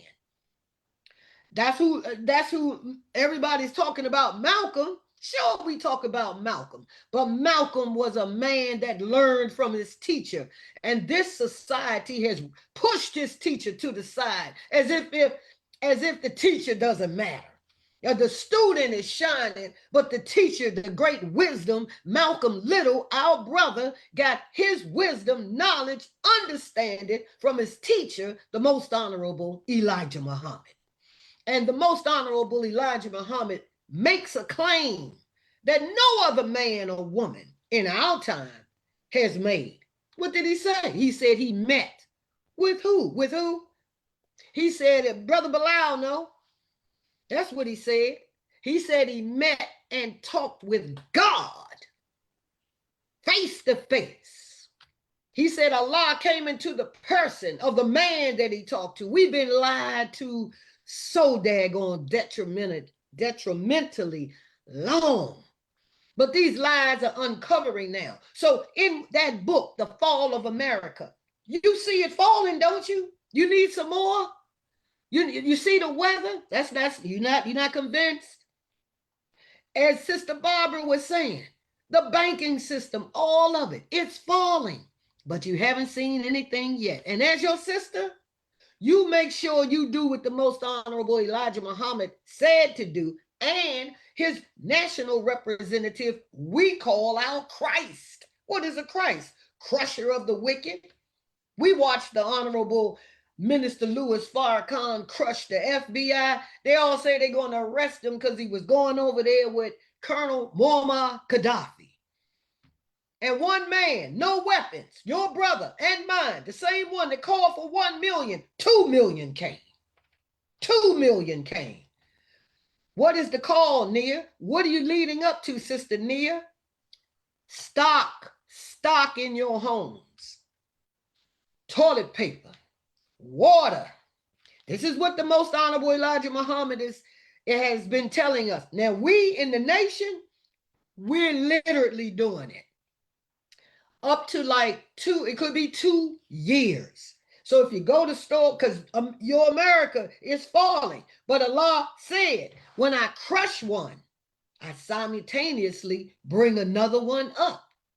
So when you have leadership like Dr. Rhonda Hamilton, that's bringing up a different mindset. That's bringing up a different heart. She ain't going to rule like the immigrants coming over and then you throw them in cages. She ain't going to rule like that. There'll be a sound, righteous, humane policy dealing with each issue as we, the humans, know to do. The Most Honorable Elijah Muhammad told us they were devils. Well, I think Donald is the best example in my lifetime of a devil because he is showing who he is. He's really being his blue-eyed self, a devil. And he is getting ready to just unleash even more horrific realities on this country. So we pulled together, but that Black Wall Street, like Pastor Jamal Bryant, he's doing a great thing. Stay out of Target. Well, why not? What have they done for you? Or me? How many blacks sit on the board of Target? Oh, that's my favorite store. I like those colors. Whatever you like about Target, let it be your Target.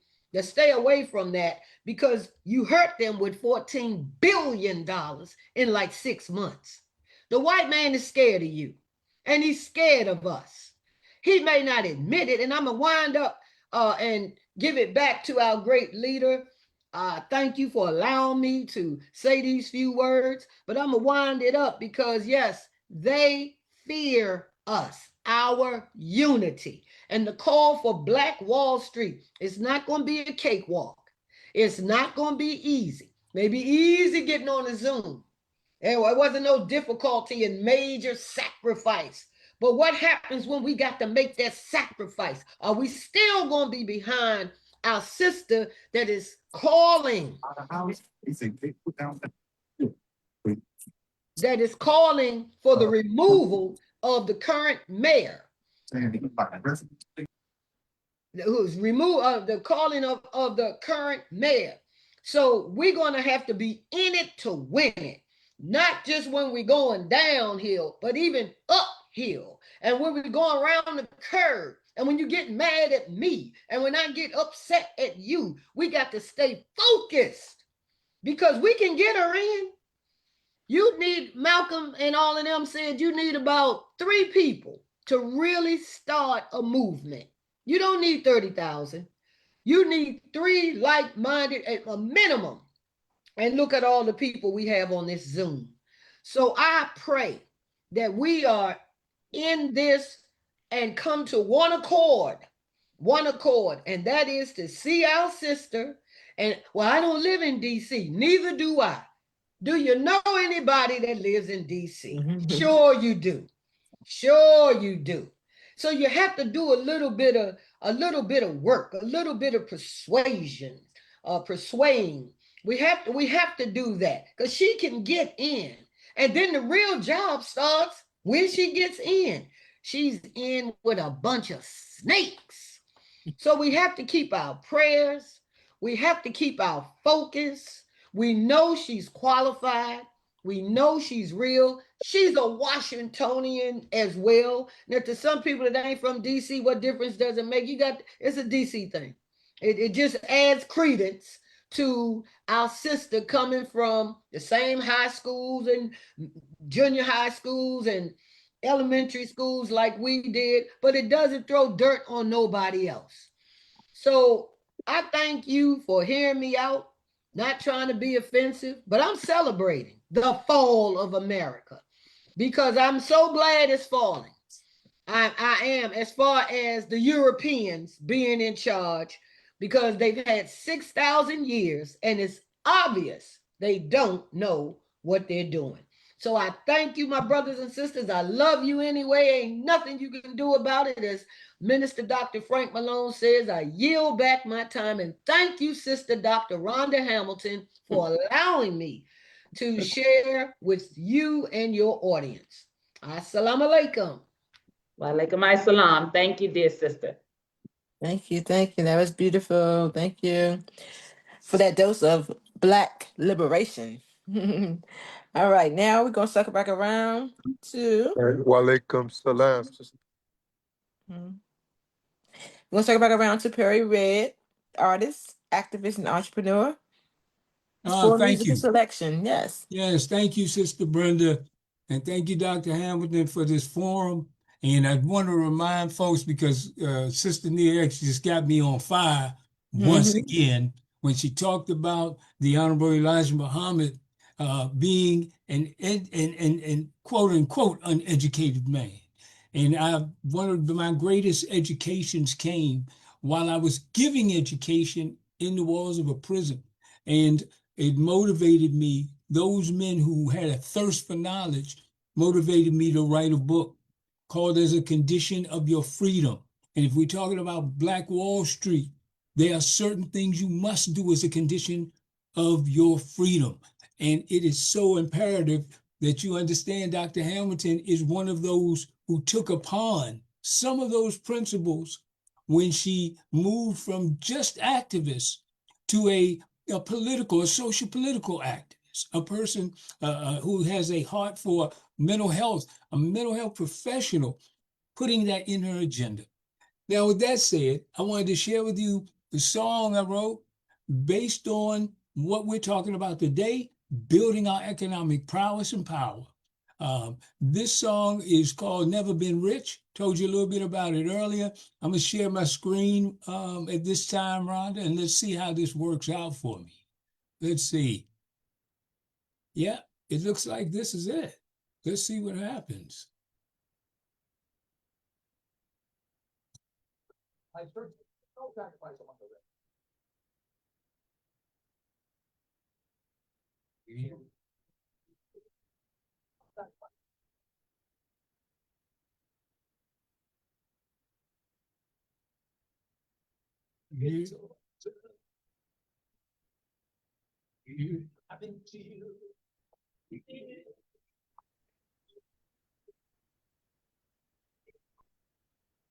It's okay, Perry. We have a few hours before we can get this worked out.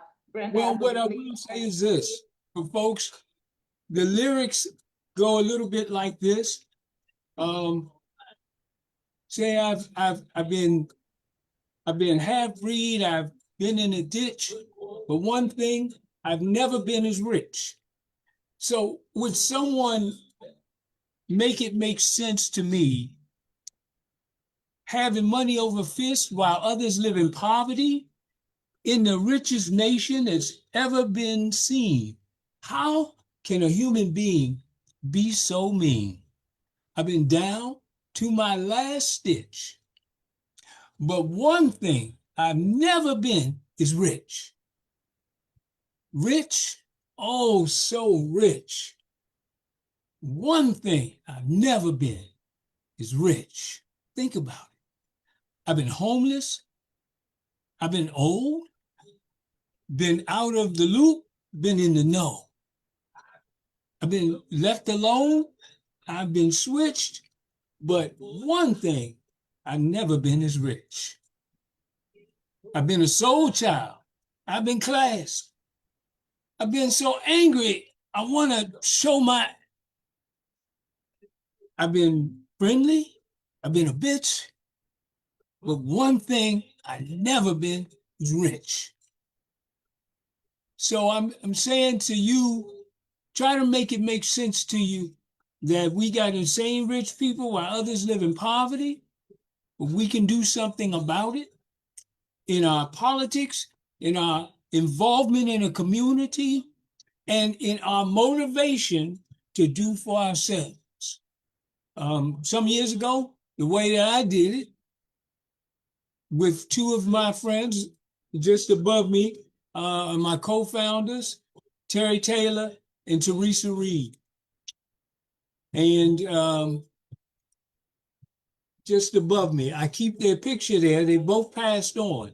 But 26 years ago, we founded an organization called Sincere 7. And we are still operating today. It's a struggle. It's difficult. But I create my own agenda and create my own plan for lifting up my community. It's difficult, but I meet some of the greatest people in my life. One young man, matter of fact, this young lady here, Teresa, she passed away back in 2005, 20 years ago. Well, on Tuesday, it was election day in certain jurisdictions across the country, and on Tuesday, her brother, 20 years later, got elected to represent the very people we were fighting for. And now he has a seat at the table as an activist and now as a political activist. And one thing I said to him when I talked to him, after talking to my mentor, he gave me a phrase that I'm going to hang on to probably the rest of my life. And I talked to the young man about integrity. And what my mentor, Ron Davis, who's still with us, and he mentored me 25 years ago, he said, the one thing I told the young man, his name is Denzel Grant, look him up. He said, the one thing I told him is don't take the briefcase. That's who I'm working with when I work with Rhonda Hamilton. Somebody who won't take the briefcase. Because we in DC, we've had several who have. Kwame Brown, and I'm naming names, Harry Thomas, I'm naming names. And one I ran against, what's that dude? Michael Brown. Got a picture of him on the front page of the Post holding a Washington Redskin cup with a roll of dollar bills in it. Don't take the briefcase. And so I ran for office. I ran in the city twice for council, and one as ANC commissioner, and I've been an ANC commissioner. I'm a member of a different party, so getting elected is like an Ice Cube's chance in hell. But I do know that we can overcome any barrier, any obstacle, and I'm looking forward to Dr. Hamilton doing that. So thank you for allowing me to share. Go to YouTube, check out Perry Red's music any way you can, support a starving artist. Back to you, Rhonda and Brenda. Thank you. Yes, guys, make sure you go to YouTube and search for Perry Red, okay? And thanks for telling us the words, and the meaning was for that fabulous. Make sure you guys go check him out on YouTube, Perry Red. All right, so moving along, we're gonna have our moment of silent reflection. We're just gonna take about 30 seconds to reflect on what this day means, with the launching of Black Wall Street DC, Operation Save DC, and us coming together to do it. All right, just 30 seconds.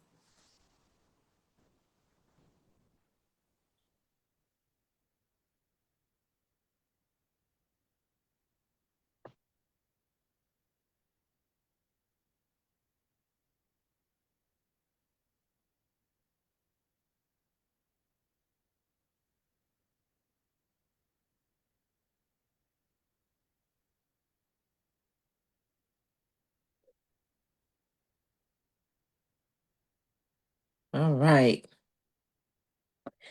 Next, we will have our Black Wall Street trivia time. Okay, I'm just gonna give a few trivia questions, and if you know the answer, you can say it. All right. Number one, where was the original Black Wall Street located? Start off easy. Tulsa. Tulsa, Yes. Yeah, Oklahoma. Yeah. There you go. There you go. All right. Next, who founded the Greenwood District known as Black Wall Street? Mm. O.W. Gurley. Yes, Yeah. indeedy. You got it. Right. Yes, yes. What was the name of the tragic event that destroyed much of Black Wall Street in 1921? Massacre. Mm-hmm. The Wall Street Massacre. The Tulsa Race Massacre. Yeah, the massacre. Yeah. Yes. All right. We've done a few delegations to Tulsa because of Dr. Cornel West is from Tulsa. And one of the things I'd just like to leave with you, the fact that we did research on the 300 people, the government and the Google said it was 300 people died. Yeah. And my staff and I found well over 3,000 people were massacred in Tulsa, Oklahoma, 1921. That's Everyone in amazing. .gov said to give the lady, the 100-year-old lady, her weapon. There's a white woman judge blocking the reparations in Tulsa. So and they built the stadium on the graveyard of the people. I land my plane, but I got a lot of research on that. My God, it's wonderful. And Ambassador Sheik, I want to invite you to share that at 7:05 when we open it up for public discussion, because that's exactly the kind of information we'd like to understand. Brenda's given us some tidbits for folks who just have absolutely no understanding of the just basic core facts. Brenda, when you wrap up, I believe I see Quintessa Hathaway, who's ready. Okay. All righty. Just a couple more questions. All right. About how many Black-owned businesses operated in the Greenwood District before the 1921 massacre? Just an estimate. 100? Over 300? Way more. Over 600. Just over 600. Yes. Yes. Ooh. Yes. Then what sparked the violence that led to the destruction of the Black Wall Street? Anybody know? A black man got on the elevator, and a white woman who recanted later, but they didn't pay her any attention. But he got on the elevator, and the elevator kind of stopped or something. And when he stumbled, he kind of fell into her, and that was just the spark of all that jealousy. And they were envy and jealous all the time, and they hunted anybody and everybody down that was Black. Yep. Exactly. You got it. You got that right. All right.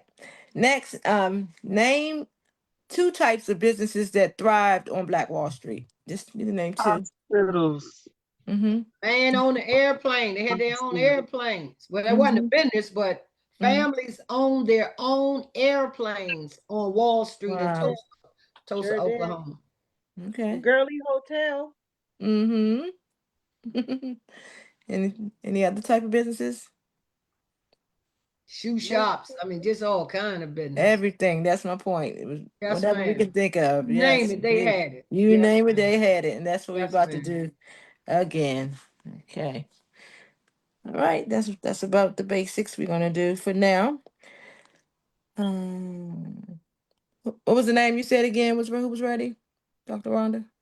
Dr. Quintessa Hathaway. Yes, Dr. Quintessa Yes. Hathaway, The Power of Rising Together. Let's go. Welcome, Dr. Hathaway. Thank you all. Thank you for this wonderful opportunity. When you called me to let me know that I needed to be prepared a little early, I was like, Lord, I'm sitting back behind this desk. I was like, I'm gonna have to move real quick. So you all forgive me for my location, but I know my people never really care about that. They're here to hear my voice. That's right.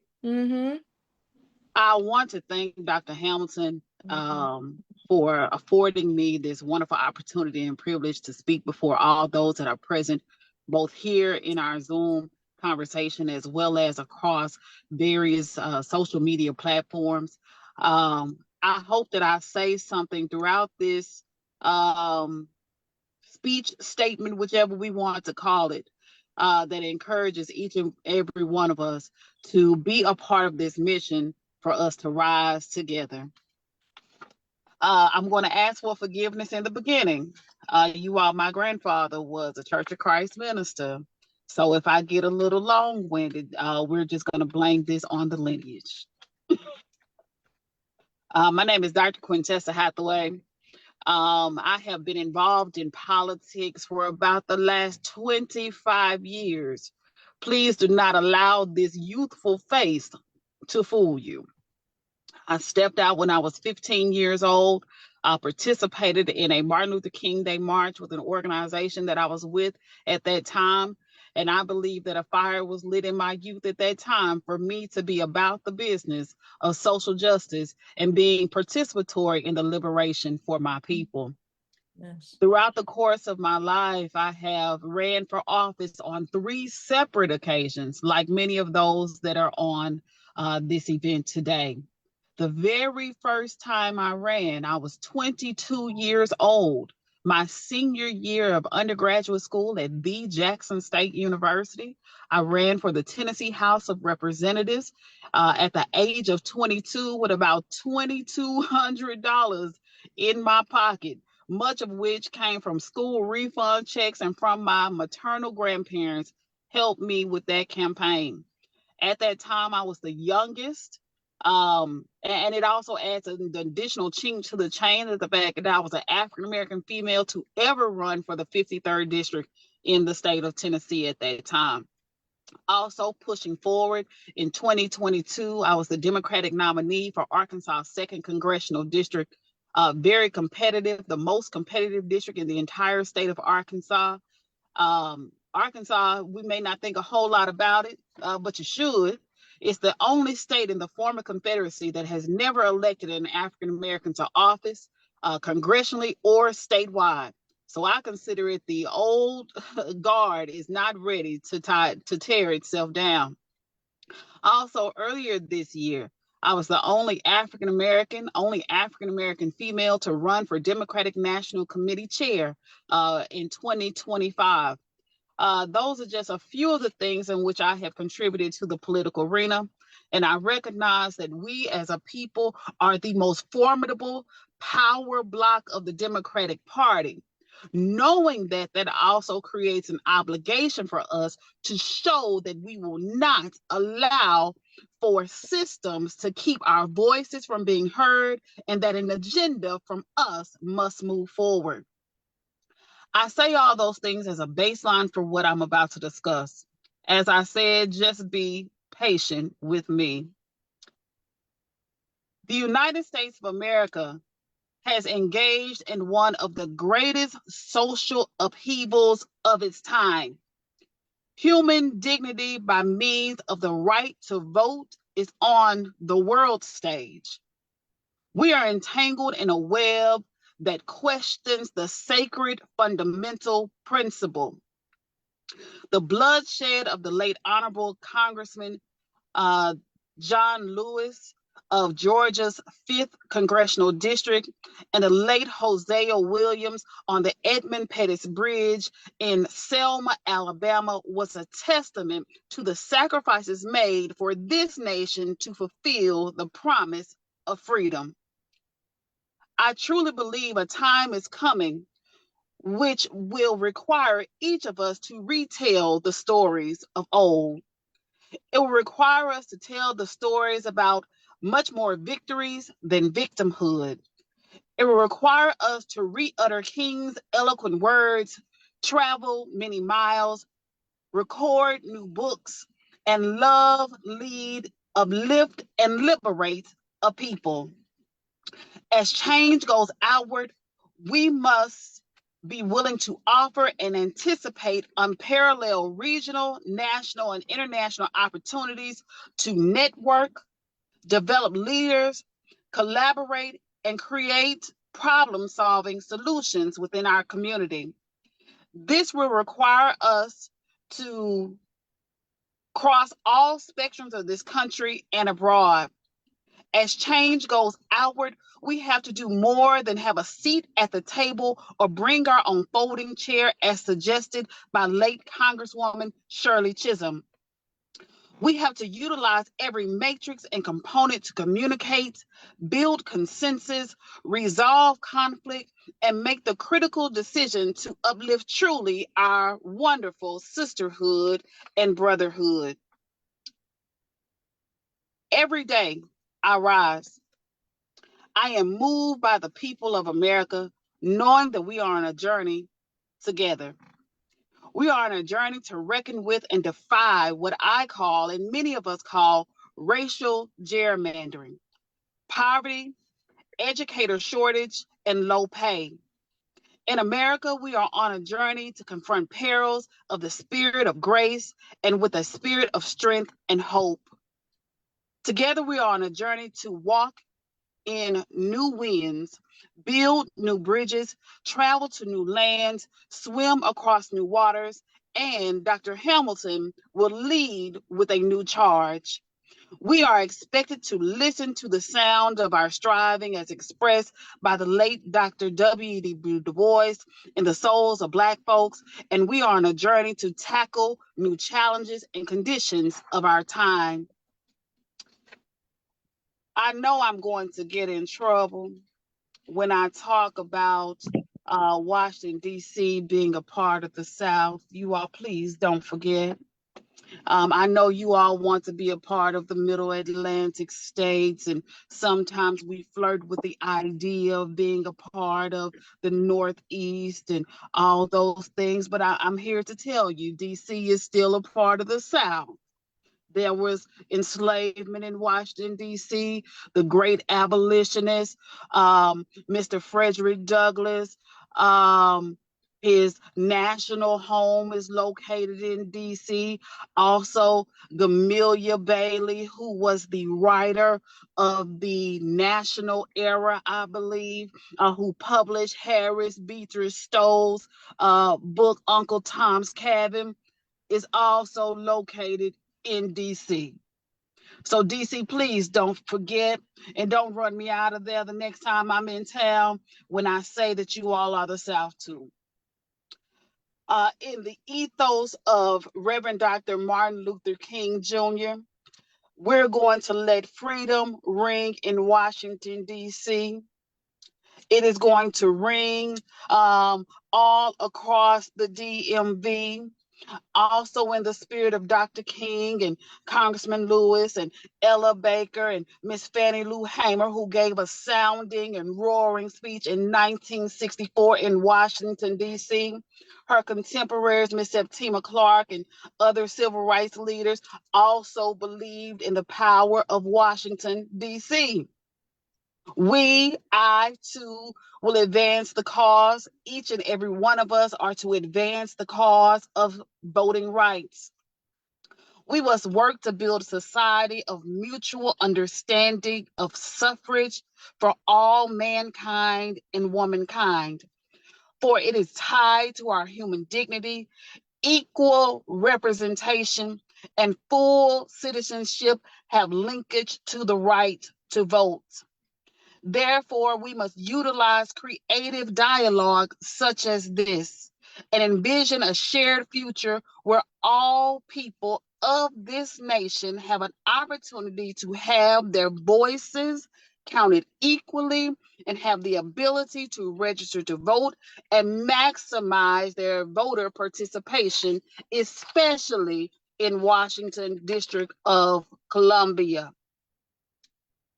Collective work strengthens democracy. It increases government legitimacy. Therefore, we must collaborate to aggressively deconstruct the barriers to the ballot box and finally allow DC to have statehood. Because we are living in a time of historic progression. Therefore, we must work toward a day where there is no longer racial gerrymandering, unconstitutional voter purges, second primaries, and valid excuse absentee ballot requests. We must work toward a day where there is automatic voter registration, electoral college and filibuster abolishment, a sufficient number of polling precincts in dense and minority communities and establishing national voter standards. We must promote innovative approaches to engage voters and create positive perceptions about voting. We must peacefully protest laws that seek to curtail the right to vote and sow seeds of democratic backsliding.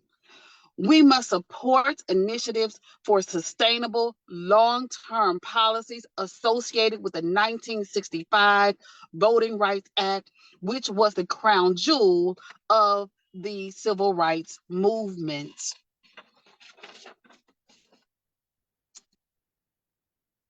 I believe in the collective power of the vote.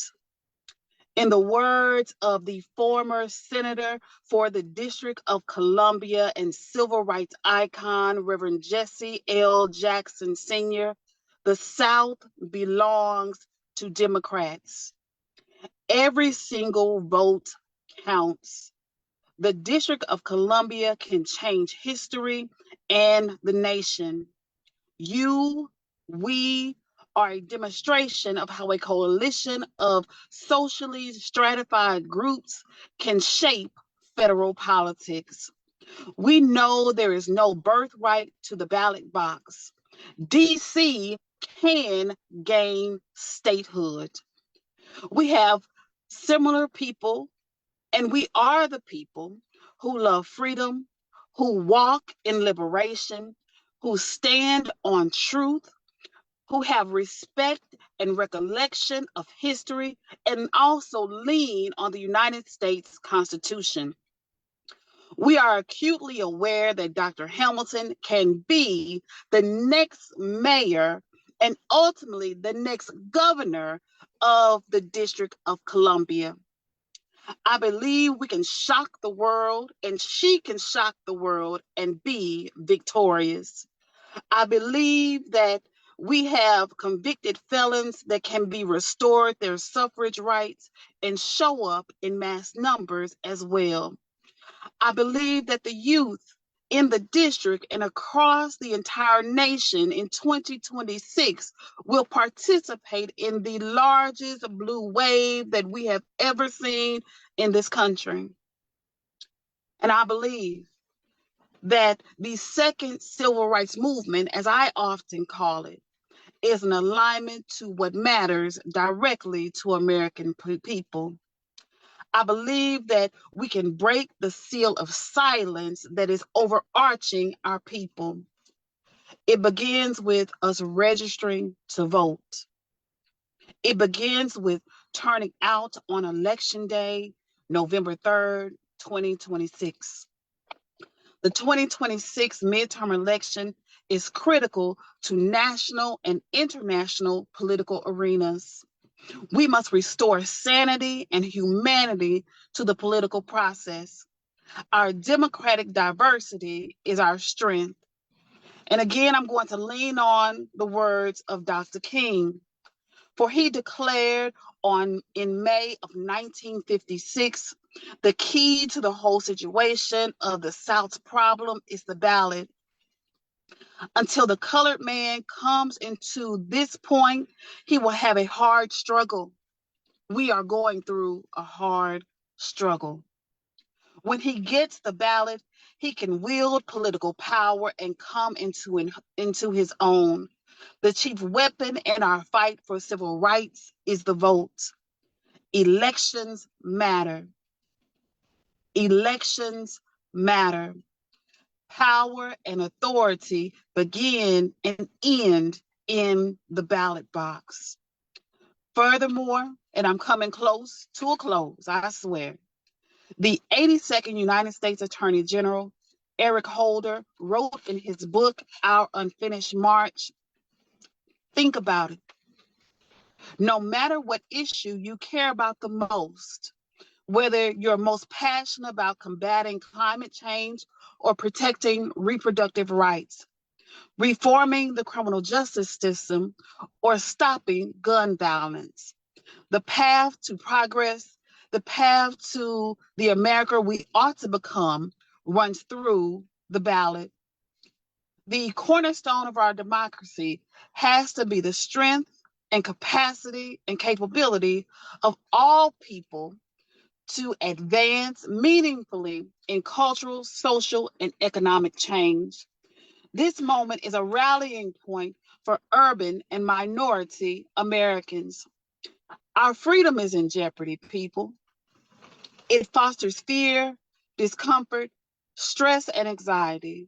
We must wrap our mind around the John Lewis Voting Rights Advancement Act and Freedom to Vote Act and refuse to be crippled by those who desire to truncate our expression simultaneously.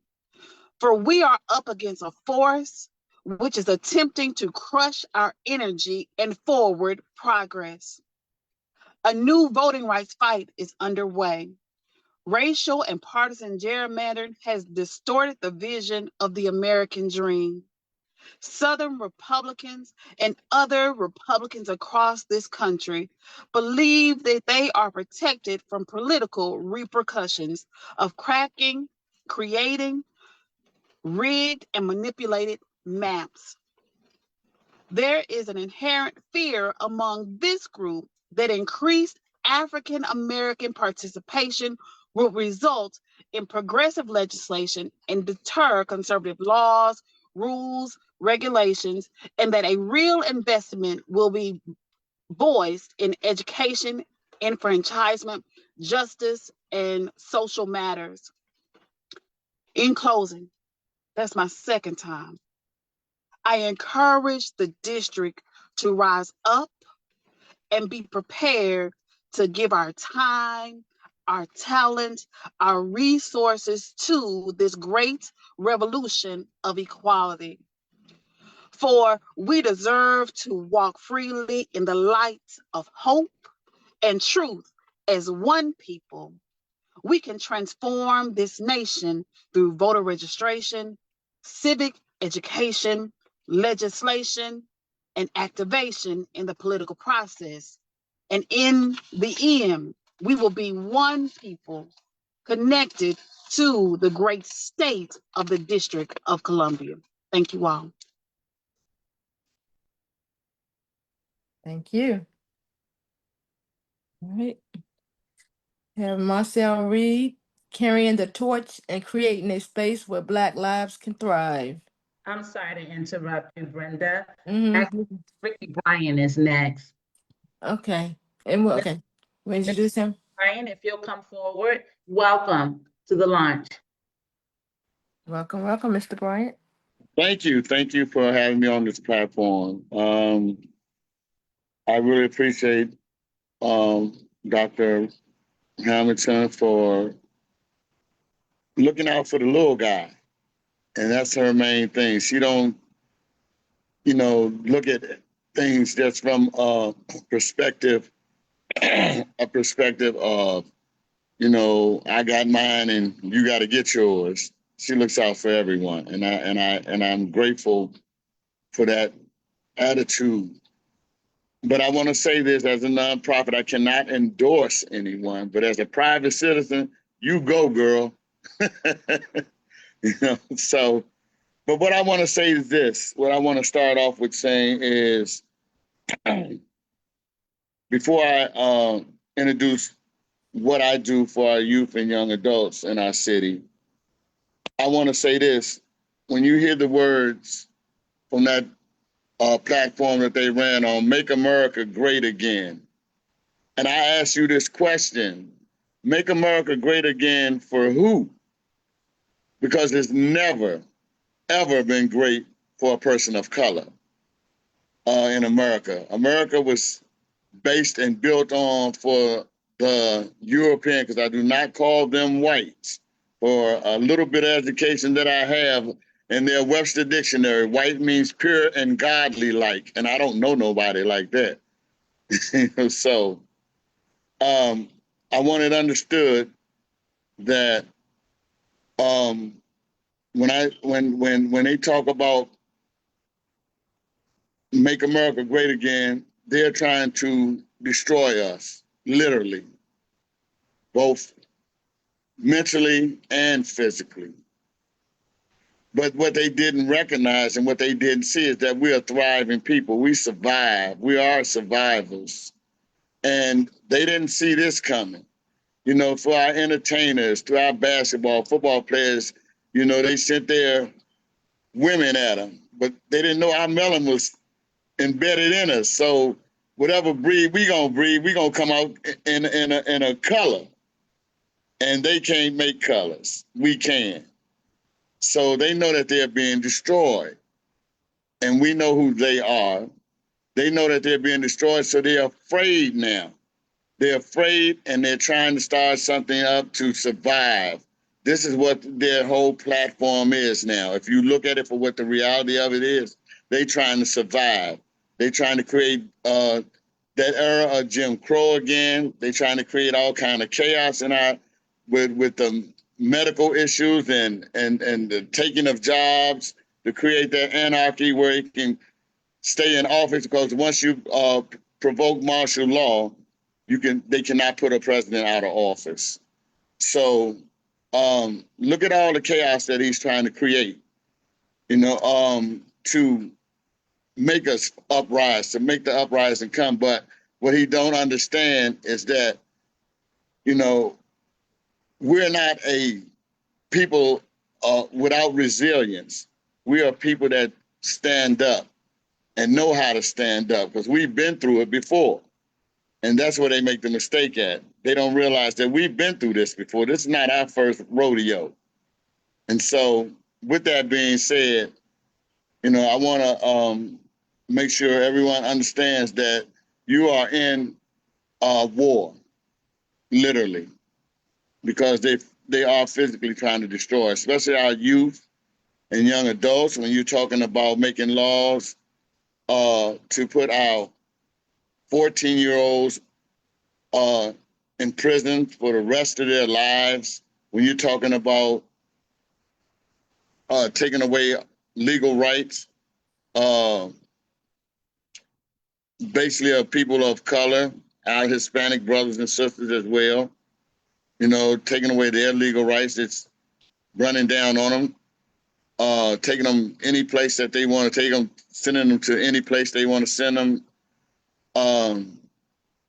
Those things are part of trying to create a genocide process in us, and which he's now doing with the Haitian people as well. If we're keeping up on things that's going on, which look like us, you know. So you grab a Haitian, it could be you. You grab somebody that he thinks Haitian, it could be you. So they're trying to create that platform where they're trying to grab any person of color and destroy them, put them in concentration camps.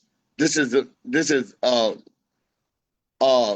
book straight out of Nazi Germany, what they're doing to us. So I just want to say, with that kind of process going on, we have to look out for our youth and young adults. We have to educate them. We have to enlighten them. We have to empower them. And the platform that I've built, which I've talked to Dr. Hamilton about, was a way to educate our youth, to create a platform to let them understand that they have power, to let them understand that we have their back, that we love them. And through that platform, I want to let people understand this too, that they're trying to put in our minds that our youth are no good. When he made the statement that our youth were born to be criminals, things like that, you know, they have this plan that I see that trying to create rhetoric to make us think that we have no control over our youth and our communities, which of course we know is false. But what I understand is that what we haven't done is create a platform. What this current administration, from the mayoral part of view, has taken away so much from our youth that they're confused. They don't know what to do with themselves. They don't. You didn't take away vocational training. You didn't take away a lot of the boys and girls clubs that they had places to go to let off that human interest. That human energy that we all have. There's no baseball, football, basketball where they can go for these nightly things to do. Instead, they turn to the streets. So in getting to that, talking about the streets, we're not looking at things either from a therapeutic point of view, that mental health thing. For those who hang out on these stairwells, storefronts, and street corners, this has been going on. This kind of thing been going on in our generations for, I can't even count back. That nobody ever looked at it from a therapeutic point of view. What drove them to the street? What drove them out their home life to go to the streets and think that they can get rich, think that they have love, think that they have respect? What drove them to that point? No one ever looked at it. No one ever challenged it, looked at it from a mental health point of view. There's some trauma that had to go on to draw our youth and young adults to these corners, and the illusion of entrepreneurship, through selling drugs, through robbing, stealing, burglarizing, and I think it's been totally set up that way. And, taking advantage of the trauma that they went through in their household, whether it was a single parent household, whether the mother was on drugs or the father was on drugs, or the father's hustling, the mother's hustling, when you're putting that kind of outlook in a child's life, what are we saying to them? What are we doing to them? What kind of trauma have we caused to, allow that to go on in our households, to take them to corners and stairwells and storefronts, to try to escape, through drugs and through the marijuana we smoked. Definitely didn't have the stuff they got in it now that they smoking. And we smoked before. It's not like we innocent of that, but it wasn't all these chemicals that they're putting in it now. And they know what they're doing to us. There's no person, 14, 15-year-old that can go to these gun shops or these gun shows and bring back weapons in our neighborhoods. There's no one 14, 15 years old that can navigate a ship to bring drugs here. So, man, it's the target. They put it there and let them destroy themselves through commercialism, and I'm talking in layman's terms because, a lot of y'all have degrees. I don't have a degree. I'm an ex-convict, but I seen what went on as I came out to want to help my young brothers and sisters not to go through this modern day slavery they've been set up for. So, I'm not a great speaker, but I know what I know. And I want people to understand that the attack on our youth and young adults is real. The attack on the communities of color is real. And we have to stand up and fight and let them know and and let them know that they have an addictive behavior. So we got to let them know that it is therapeutic, that you do have trauma going on in your life to want to be out there like that. And we have to let them know that they have purpose in life. We have to let them know that they're loved, that we're fighting for them. So we know mentoring works. And if we can get in our youngsters' ears and educate them, let them know that they can do something much, much better with their lives, then they're willing to listen. And so with that in mind, I knew I couldn't be on every corner. I did work with organization CSOSA, which is runs parole and probation for the whole federal government. I worked with them as a mentor. Matter of fact, I was one of the first people that was returning citizens to be trained as a mentor for them. And all the guys that I talked to and did have a mentorship with turned out great. They started doing things productive in life, and I was proud of that. But what I did find out is that I couldn't be on every corner.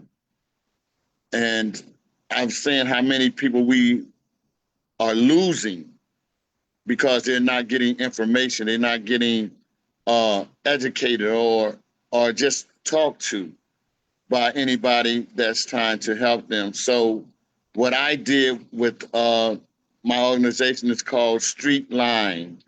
And what I did, I created, just like you have Suicide Hotline, Gamblers Anonymous, Alcohol Anonymous, all these traumatizing hotlines, ways to for people to get help, but you never had a hotline for those who hang out on these stairwell storefronts and street corners. You never even considered a hotline for them to get understanding, referrals, let them know that they have places they can go and do some things other than be stuck on that corner. No one ever talked to them. So I created that. That's where you hear Street Line, because we want to talk to the people on the street. We want to talk to those youth and young adults and let them know they have instant mentorship. All it takes is a phone call, and we know that they have phones. So, you know, they don't have to be placed in a program. They don't have to be placed by some judge or some program to get mentorship. Now they can just make a phone call and just talk. And we're going to let them know that you got purpose. We're going to let them know that we got their backs. You know, we're going to let them know that they're loved. So what I'm saying in essence is look at it, the reality of things when it comes to our youth and young adults. They want help. They are crying out for help. And we have to give it to them. You know, most people don't know about what Street Line does because I haven't marketed like that yet. I'm fresh, I'm new, you know, and I'm hoping to get that out soon, that they have a place to call. And not only that, we want to understand with Street Line, we want to network with everybody that can help our youth and young adults. We want to create that kind of network as well.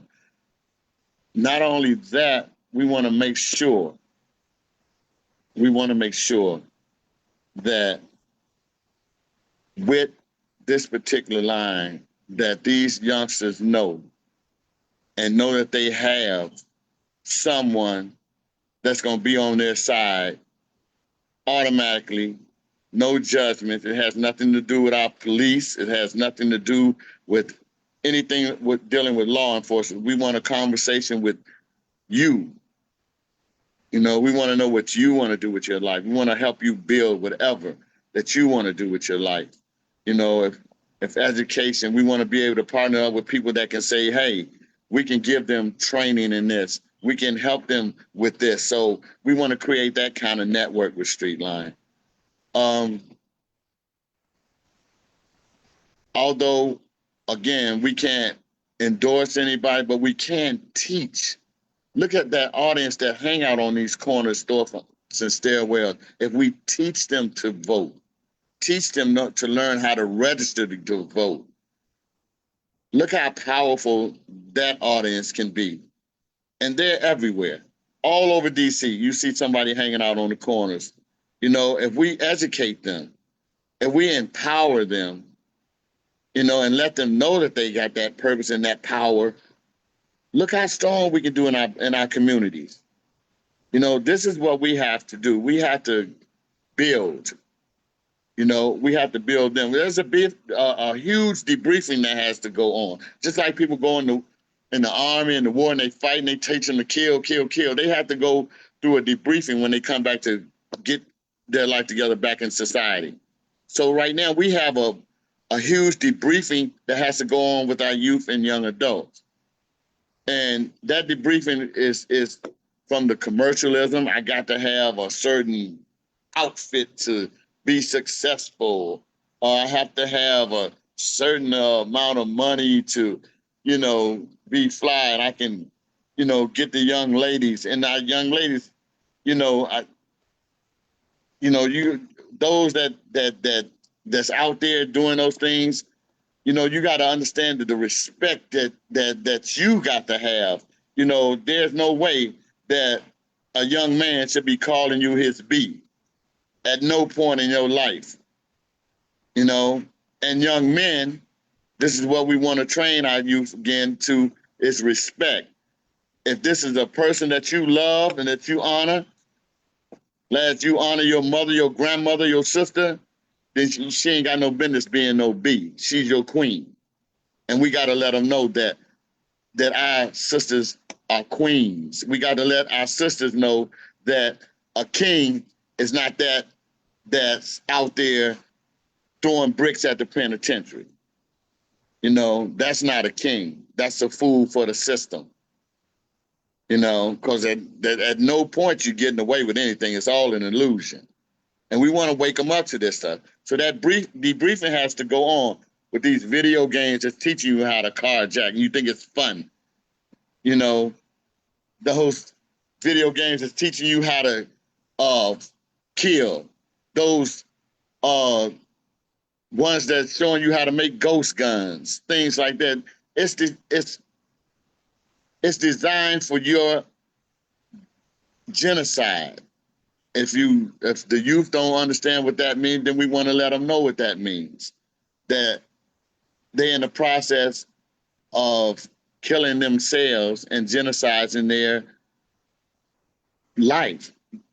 Either you kill a brother, he can't make any children, or you go to penitentiary. Once you kill a brother for the rest of your life, you can't make any children. So there's no families left. We have to wake them up. We have to wake them up and let them know that they have purpose in life, that they are strong people, you know, and we got to get them involved in our politics. We have to let them know that they have power in their voting. They have power in their marching, and they're getting together and letting people know what they want out of life. You know, get off these fake illusions that the European is trying to put you on. You know, success doesn't mean your wealth. Success means what you have done and what legacy you leave on this earth. And that's what we want to teach them. Thank you. Thank you. I appreciate the platform, and I thank you for allowing the little guys to speak out. Because the little guys are the majority, if you don't know. Amen. Amen. All right. Thank you all. Thank you. Thank you. All right. Next, we have Perry Red, CEO of Sincere 7.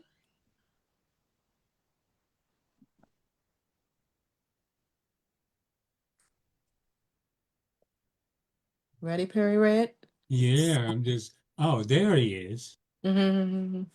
Good evening once again, folks. Hello. Yes, I'm the executive director. I don't refer to myself as a CEO, even though I perform many of the same functions.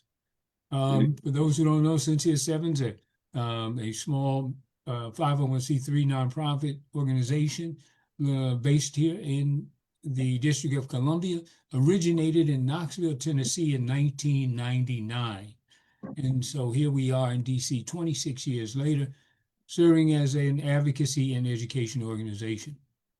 So I want to contribute to the Black Wall Street Forum with the thesis of sorts on, and Rhonda, the title again.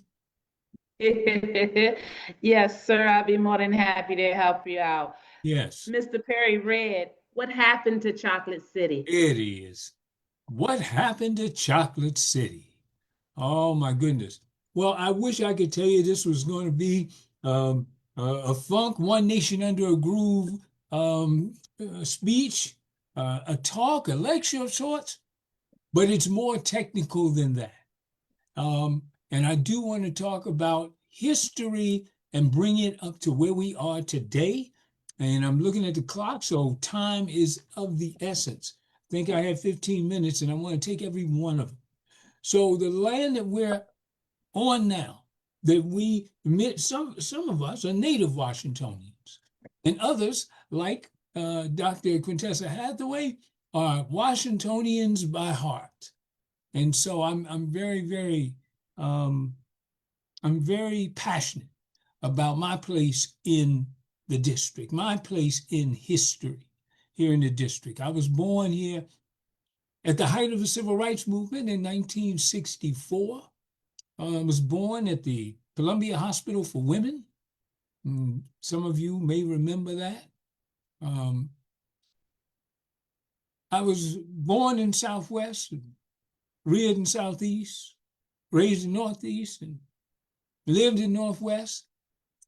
And what I do know is the land that we're on now has a deep Native American history. It has archaeological evidence that shows the human presence dating back thousands of years.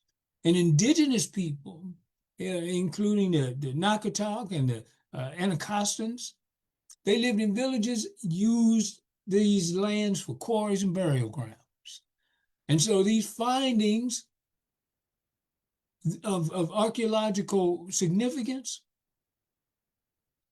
they sit beneath some of our most notable landmarks in the district. In particular, I'll just name a few. In Foggy Bottom, they continue to reveal the region's rich prehistoric past. The White House grounds, pottery and tools were discovered during the construction of a swimming pool, indicating a village site that predates the Anacostans by over 1,000 years. There's a significant burial site at Foggy Bottom. And then near the Capitol, an ancient village site was identified in the 1880s, which we now know as Garfield Park. Anacostia, Bolin Military Base, Joint Base Andrews. 2 ossuaries containing the remains of 130 individuals were found during an airfield expansion in 1936. And then we've got legacy and remembrance in the names of some of our most familiar landmarks, like Anacostia and the Potomac River.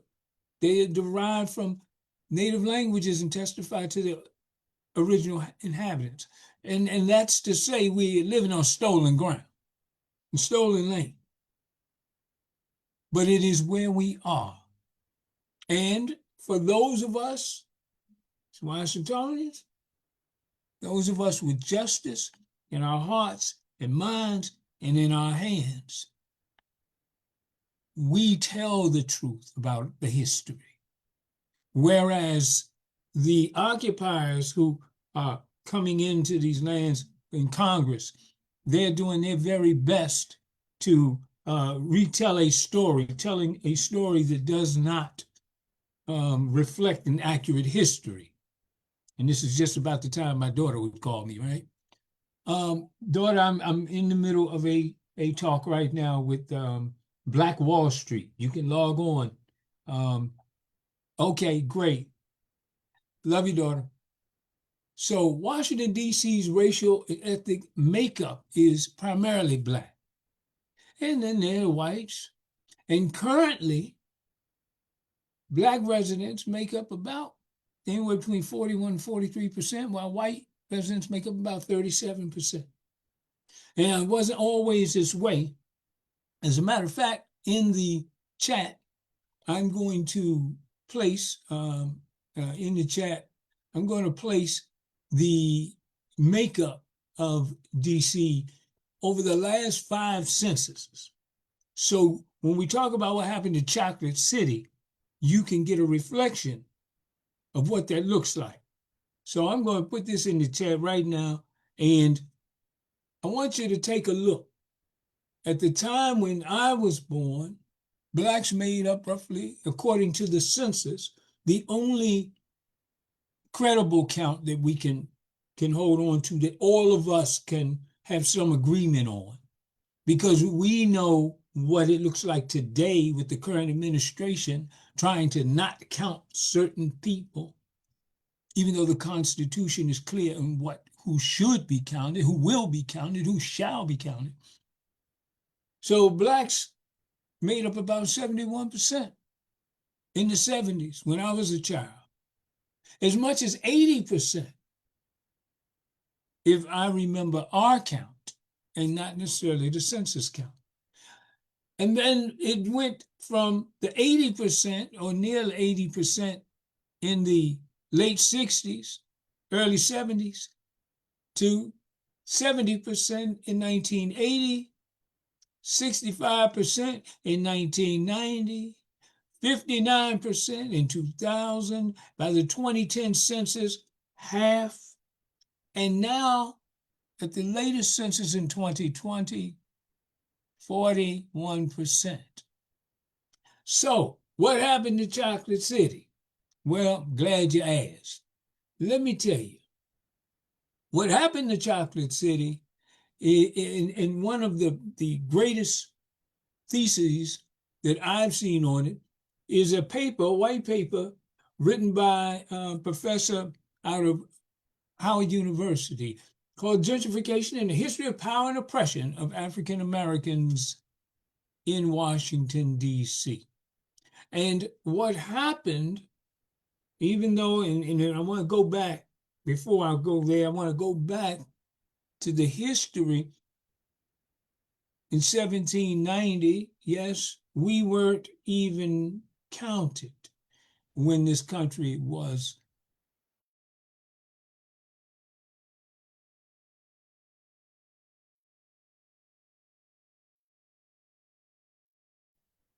Well, that was very expected to have 4 hours on a Zoom and not have a technical challenge. Right. I'm so thankful for Mr. Red who put the information in the Zoom, but Ms. Eason, if we could go ahead and move to our next speaker, I believe Absolutely. it's Reed.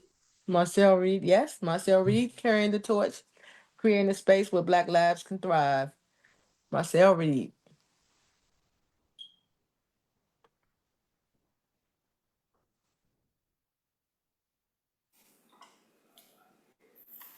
Hello.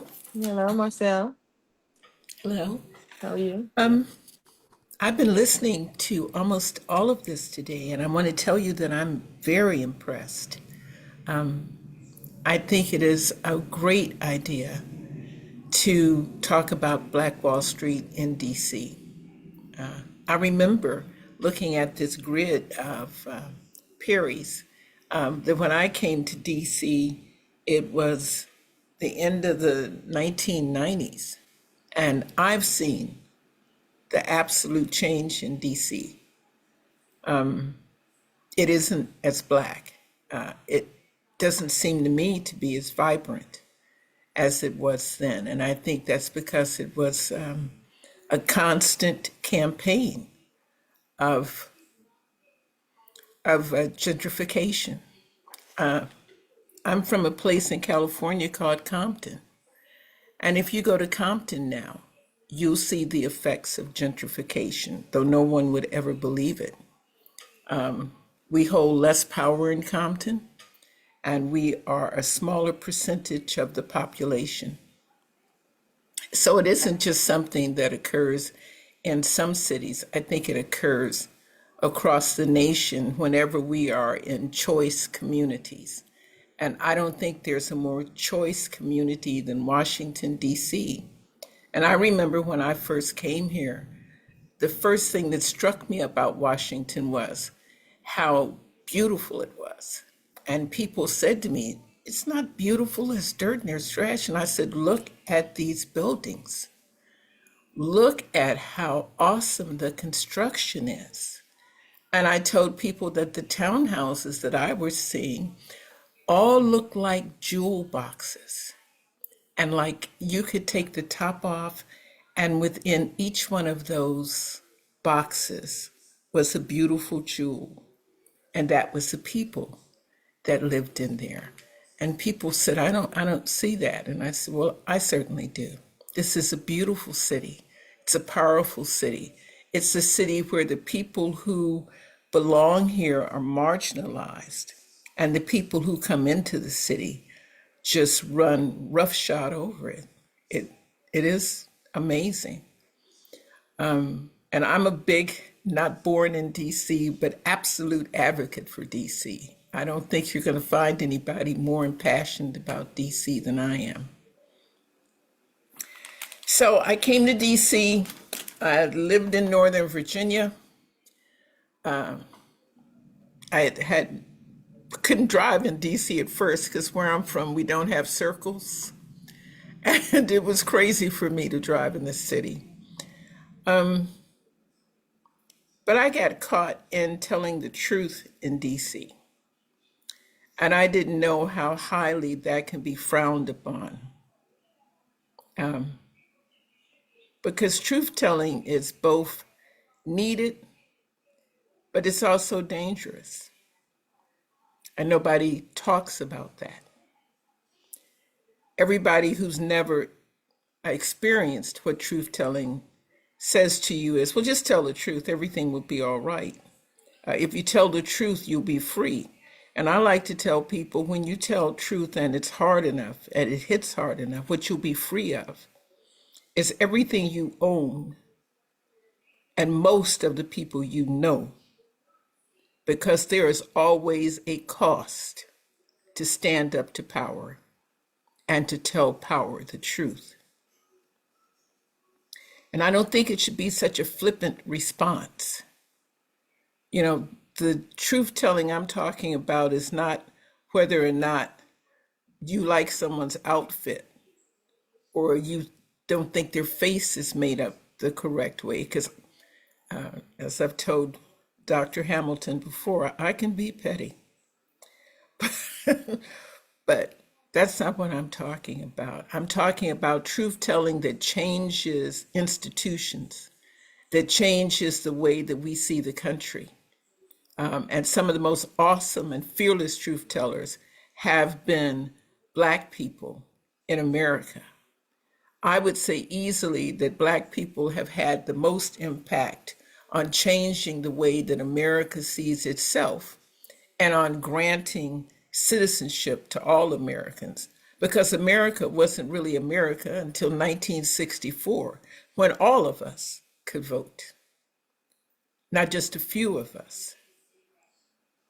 And ever since 1964, there's been a concerted effort to push us back to pre-1964. The latest example of that just happens to be President Trump.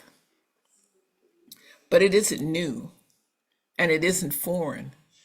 And the fact that they thought they would placate us with President Obama didn't work out for them. They thought they'd give us Obama and Michelle and we'd all go back in our corners and shut up. But the problem is they couldn't solve the problem. It is nothing personal. It's that the problem is systemic and it's firmly entrenched. So we host something on Capitol Hill called the Whistleblower Summit for Civil and Human Rights. and it's a film festival as well. And what we do is every year we honor people who have had the courage to tell the truth with an award called the Pillar. And these are people who've told the truth and have paid mightily for it. And the truth they have told has changed systems, because we can't get out of this if we aren't prepared to change systems.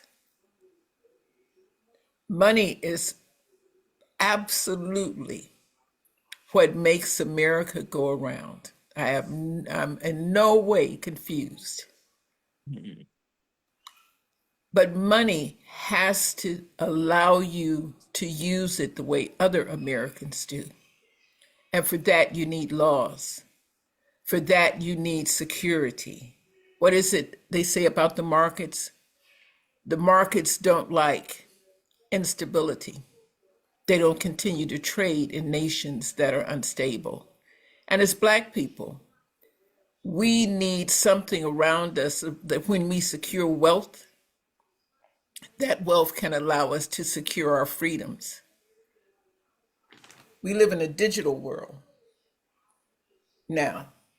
And unless you're going to carry everything you have around as some kind of hard currency, silver, gold, diamonds, jewels, you're going to have to deal with the bank at some point.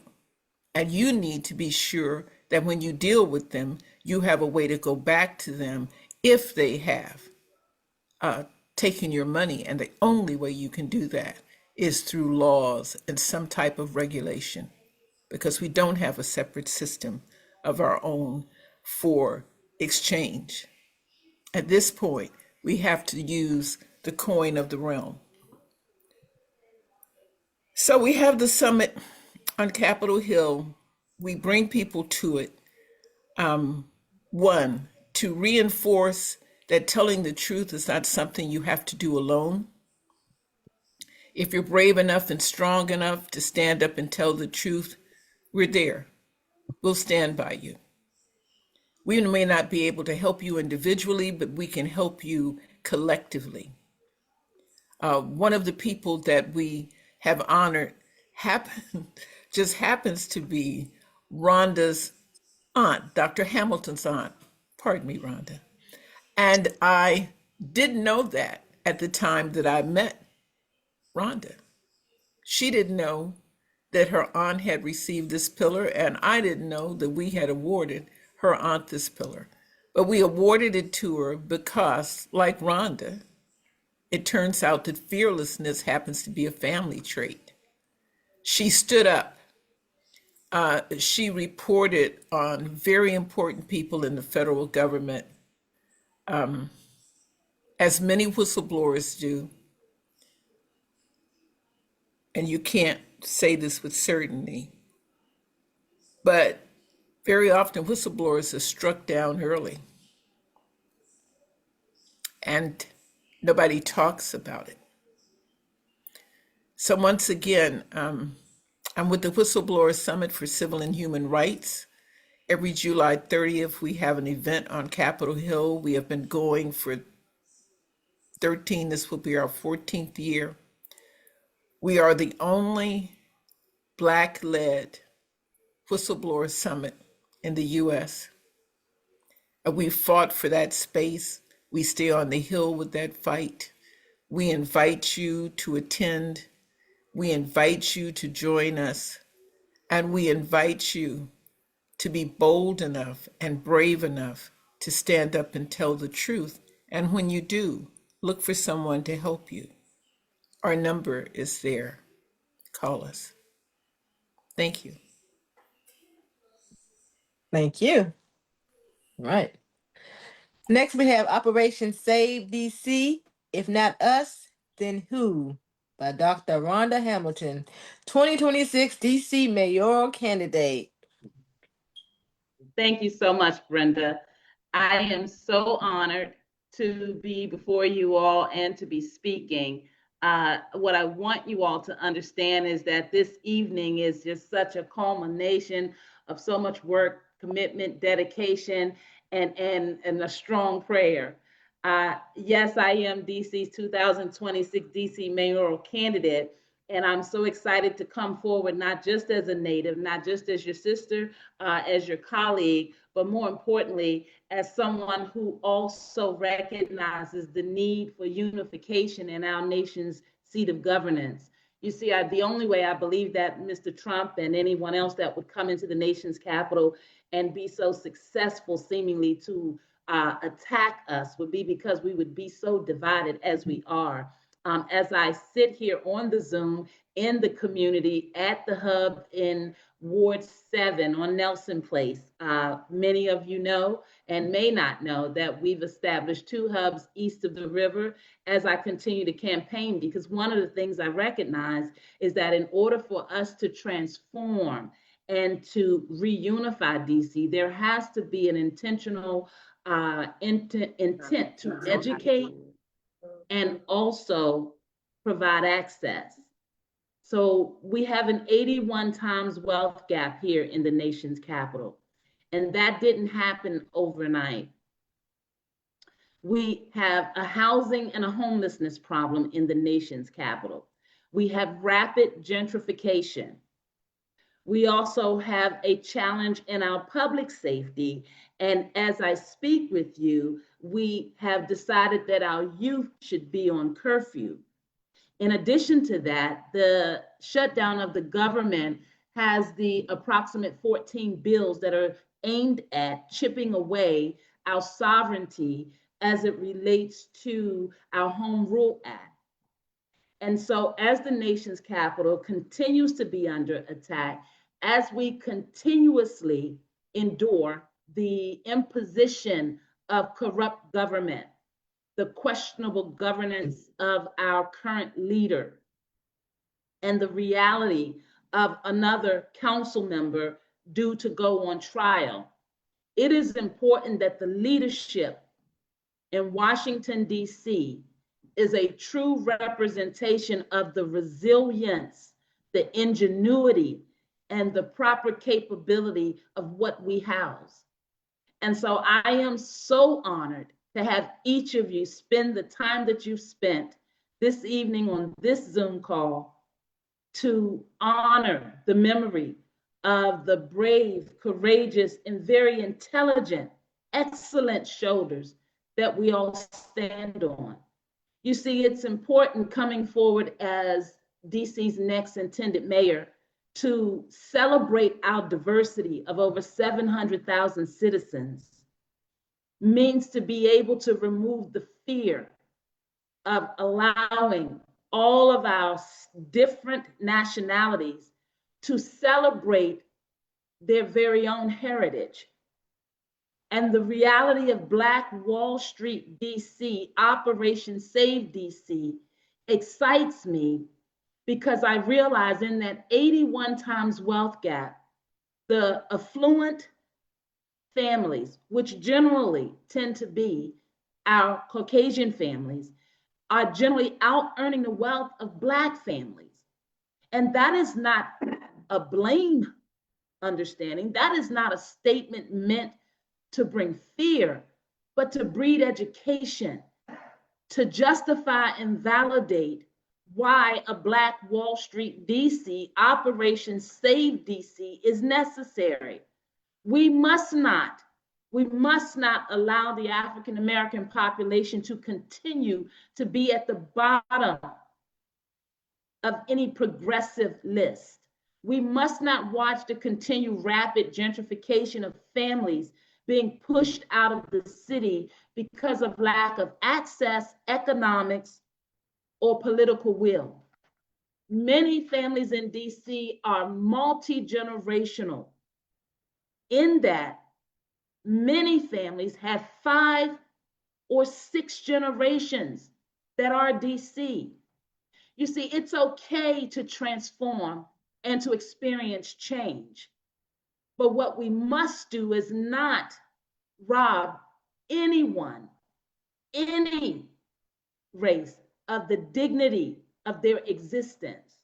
And so when Mr. Trump shows up into a nation's capital where we are so divided, it is so dangerous to allow him to believe that his policies that are imposing trauma, that are instilling a false sense of security by putting the National Guard with loaded weapons on our streets and pronouncing to the world that our youth are born to be criminals. It is you on this call that I reach out to,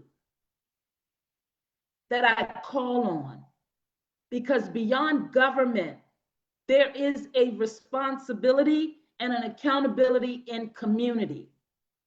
And while we are divided by our economics and perhaps the colors of our skin, it is important that we allow all of the diversity in DC to feel comfortable with celebrating their heritage. It is important that we restore to our government a balance in the understanding of the education, the access, and the community that is needed across our city. We are going to solve the problems of DC, but we're not going to do that by repeating more of the same failures of our local leaders.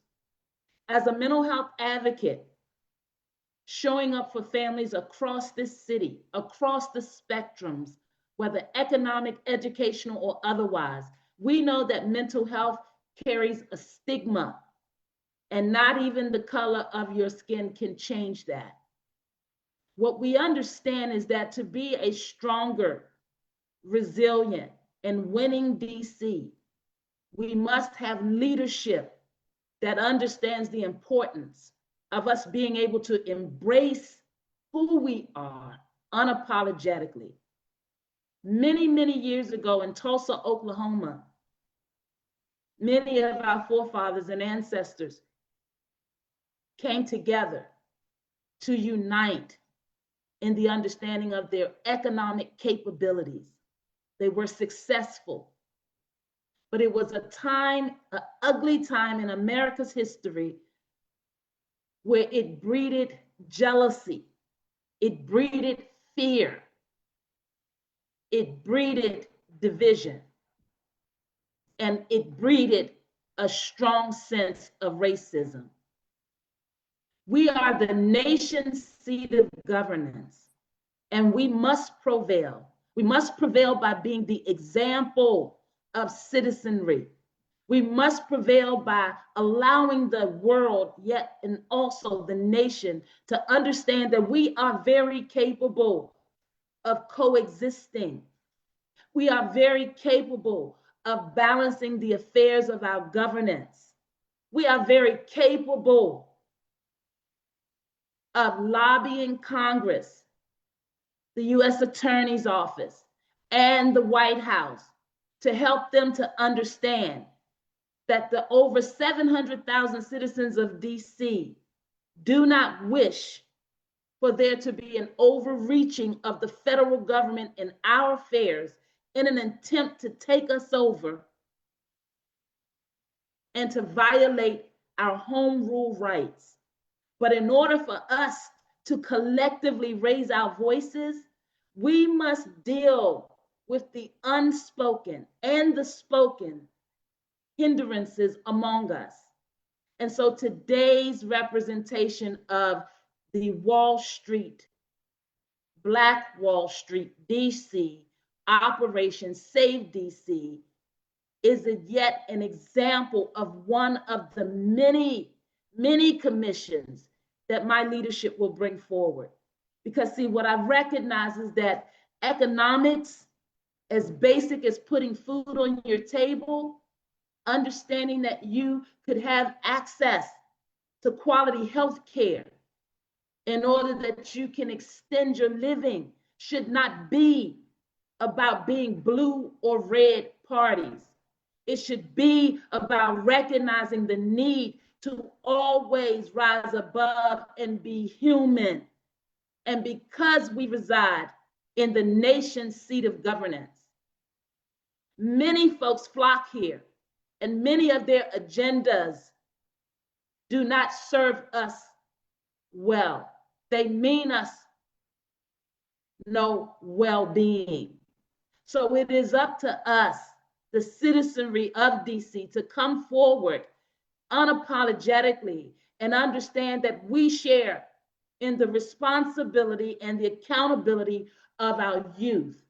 We share in the responsibility and the accountability of the economic downfalls of our neighbors, of our communities. We have the responsibility, as it states on the DC organizational chart, that the DC resident is the first square.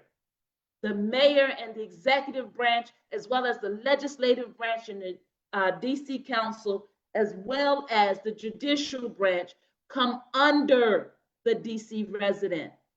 Democracy is always supposed to be of the people, by the people, and for the people. And when we allow folks to come into our house, as we are so divided about issues that our forefathers and ancestors were raped, hung, bled, sweat and tears, kidnapped, as they came through and excelled, so shall we. And so as DC's next mayor, there will be no apologies for who we are. We will coexist with all of our citizenry. We will find opportunities for our children to thrive. And we will pick our African American communities up from the bottom of the barrel and help them to understand that they too deserve a seat at the table. We will no longer allow any president to come into DC and challenge our sense of self. The history has already been written. What we do now is legacy work, because we must restore the pathway that was provided to each of us on this call. And so I am so proud, so humbled to have so many of your support as I battle this local media, as they are so comfortable with telling me that this is a Democrat city. And I imagine as an independent candidate, they're going to continue to look for more of the same. But DC, you have spoken. You speak to me every day on the ground as we walk across these 8 wards. And you do not want more of the same. And this is why, as an independent candidate, I've come forward. Because I am not blue, I am not red, I am human. And as a mental health advocate, I will no longer watch as the politics keep us divided in order that someone as polarizing, as dangerous, and unhealthy as Mr. Donald Trump is, would come in here and pit us against one another, selling false senses of security and allowing us to believe that he could use the government to keep us down. Well, my brothers and sisters, I am here today to tell you that many, many years ago in Tulsa, Oklahoma, folks that look just like you and I, folks that are as brilliant just like you and I, folks that are as resilient as we all are, they showed us and the world what excellent means. So when I have African American citizens in economic shambles, when I have folks that are living at or below the poverty line, when I see 500,000 roughly registered DC citizens registered to vote and over 300,000 not showing up, I realize that you all must not know that you're responsible always. We rise and we fall together. As I go forward to be DC's next mayor, I need you to understand that we will take this city back through initiatives like this one. And so I thank you, my dear Queen Brenda Eason, for recognizing that there must be a unification. There must be an education, and there must be an access of our small businesses who have been struggling in this economy. And we must circle our resources. We must recycle our assets, and we must become the modern day Tulsa, Oklahoma. We are capable, and we are ready. Ms. Brenda Eason, over 20 years, you have amassed 70,000 businesses. 70,000. The power of the internet and social media. Yes. When they plan for our demise, we will help them to understand our rise. I love that. We are excellent. Our children must know that they are excellent. Yes. And for all of you who don't do politics, I ask you, are you tired of the politics doing you? Are you ready to go forward? As Mr. Bryan talks about my admiration for the small man, there is no small man or woman among us. It is time that we recognize that we are enough. And if politics is where we need to be in order that we save our families and our young people in our city, then politics is where we will be. Yes. As Ms. Marcel Reed mentioned, I stand on some very proud, legendary shoulders, if you will. They tell me long before there was a Me Too movement, there was a Diane Renee Williams, who I affectionately have called auntie all my life. My father's oldest sister was a freedom fighter. Stood down officials of the Department of Justice in the 70s as a Howard University alumnus. They told her that she didn't have a chance. And she kept going. And she is in the books, Williams versus Saxby. Look it up. The first documented sexual harassment case won on the grounds of discrimination. When I tell you that we are people of excellence, to whom much is given, much is expected. As I continue to stomp for the next 13 months, to bring the over 300,000 citizens to the forefront, to the voting polls that have chosen not to participate. As I walk these communities in God-forsaken corners of this city, the underserved, the deprived, those losing hope, believing that a mayor that would put agendas of corporate understandings and developers over those of families living with mold, rodent feces, ceilings falling in, no heat in the winter, and now the concern for whether or not there'll be a turkey on the table. We say no more, DC. We say no more. Politics will not dictate the dignity of our citizenry. And we will help our children to speak multiple languages and to benefit from all the wonderful cultures that exist in our city. It was important for me to make certain that of all the initiatives, of all the commissions that I will roll out under my administration, it was important for this one, for this initiative to come forward. Because nowhere more than in the Black and brown communities of Washington, D.C., has hope been eroded, has trust been dissipated. And when we don't vote, we have no chance to change it. See, we won't be here forever. The laws of evolution make that so.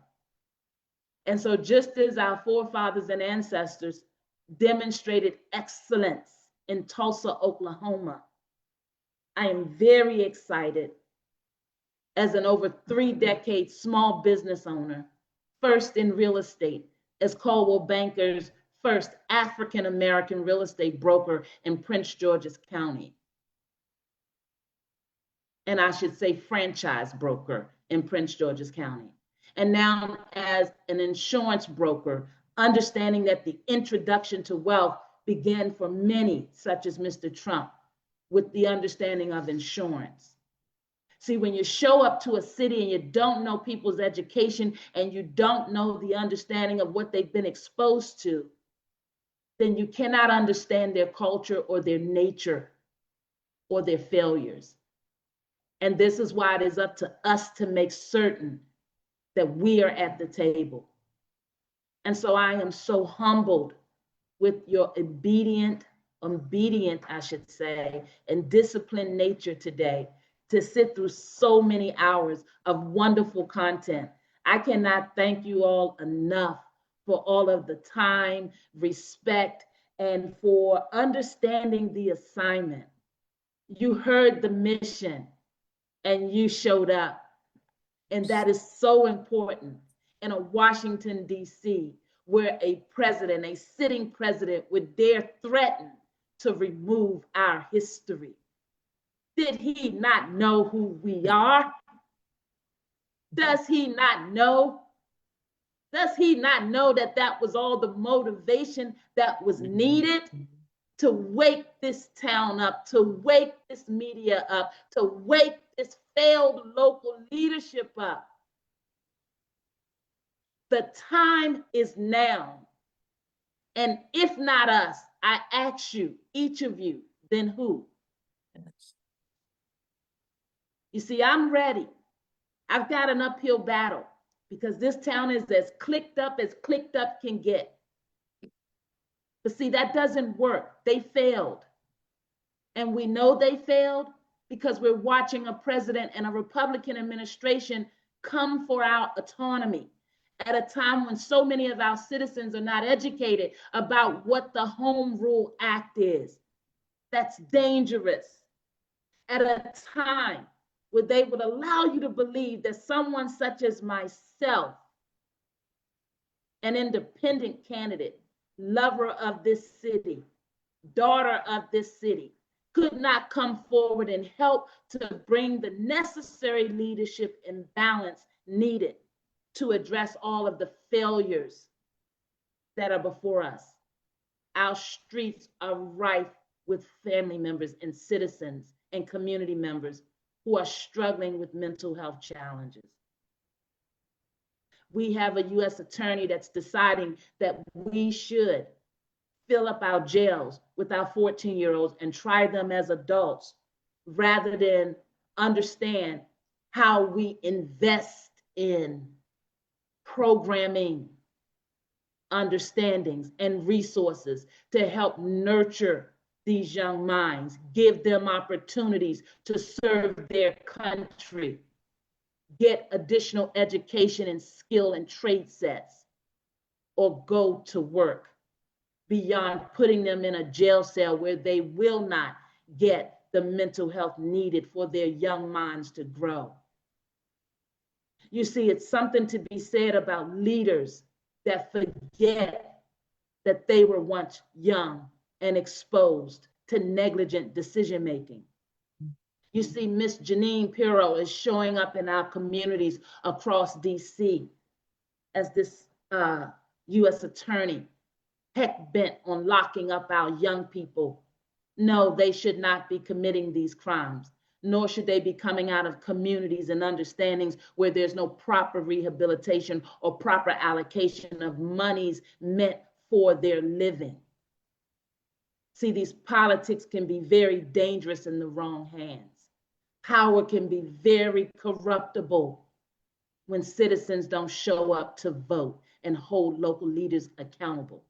Ms. Jeanine Pirro herself, Hero, I'm sorry if I'm pronouncing that wrong. She herself, in her living, was once faced with making decisions about substance abuse So she herself has an understanding of what many of our youth may have and are facing. But what our youth do not have is exposure to entitlements, exposure to resources that would help them out of any and everything that they would find themselves facing. So when Mr. Donald Trump and all of the folks that are cheering him on for DC's demise, for DC's takeover, for the reality that we as DC citizens would accept more of the same under this failed Democrat leadership, it is important that they understand that there is a 2026 DC mayoral candidate named Dr. Rhonda L. Hamilton. And I came to interrupt the status quo.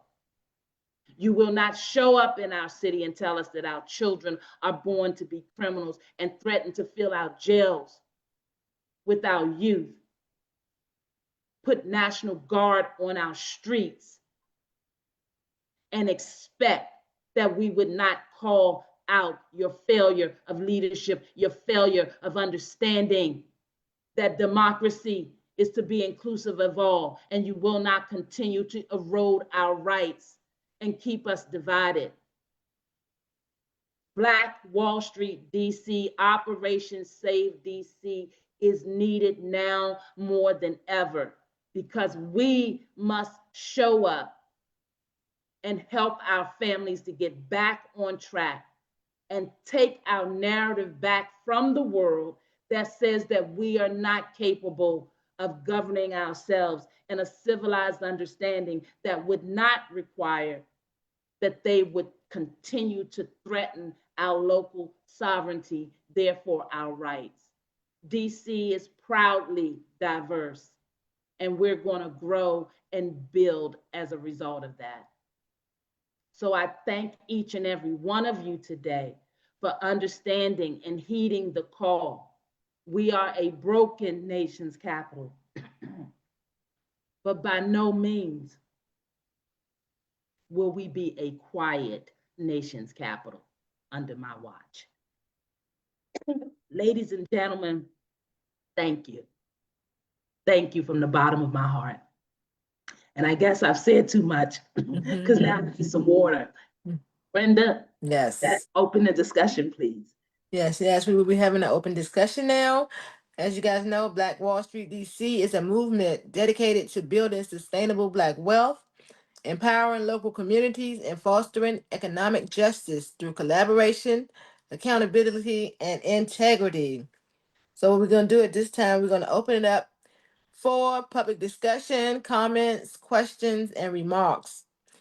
Everyone, it's your time to speak up, connect, and be heard. We're now opening the floor for your comments, questions, and reflections. If something tonight has inspired you, share it. If you have a question about how you can get involved, then ask it. If you have an idea to help to move along Black Wall Street DC, Operation Save DC, we want to hear that as well. So please keep your remarks to about 2 minutes so we can hear from as many people as possible. Let's keep the energy positive and the focus on how we can build together. Just if you'd like to speak, just go ahead and speak up.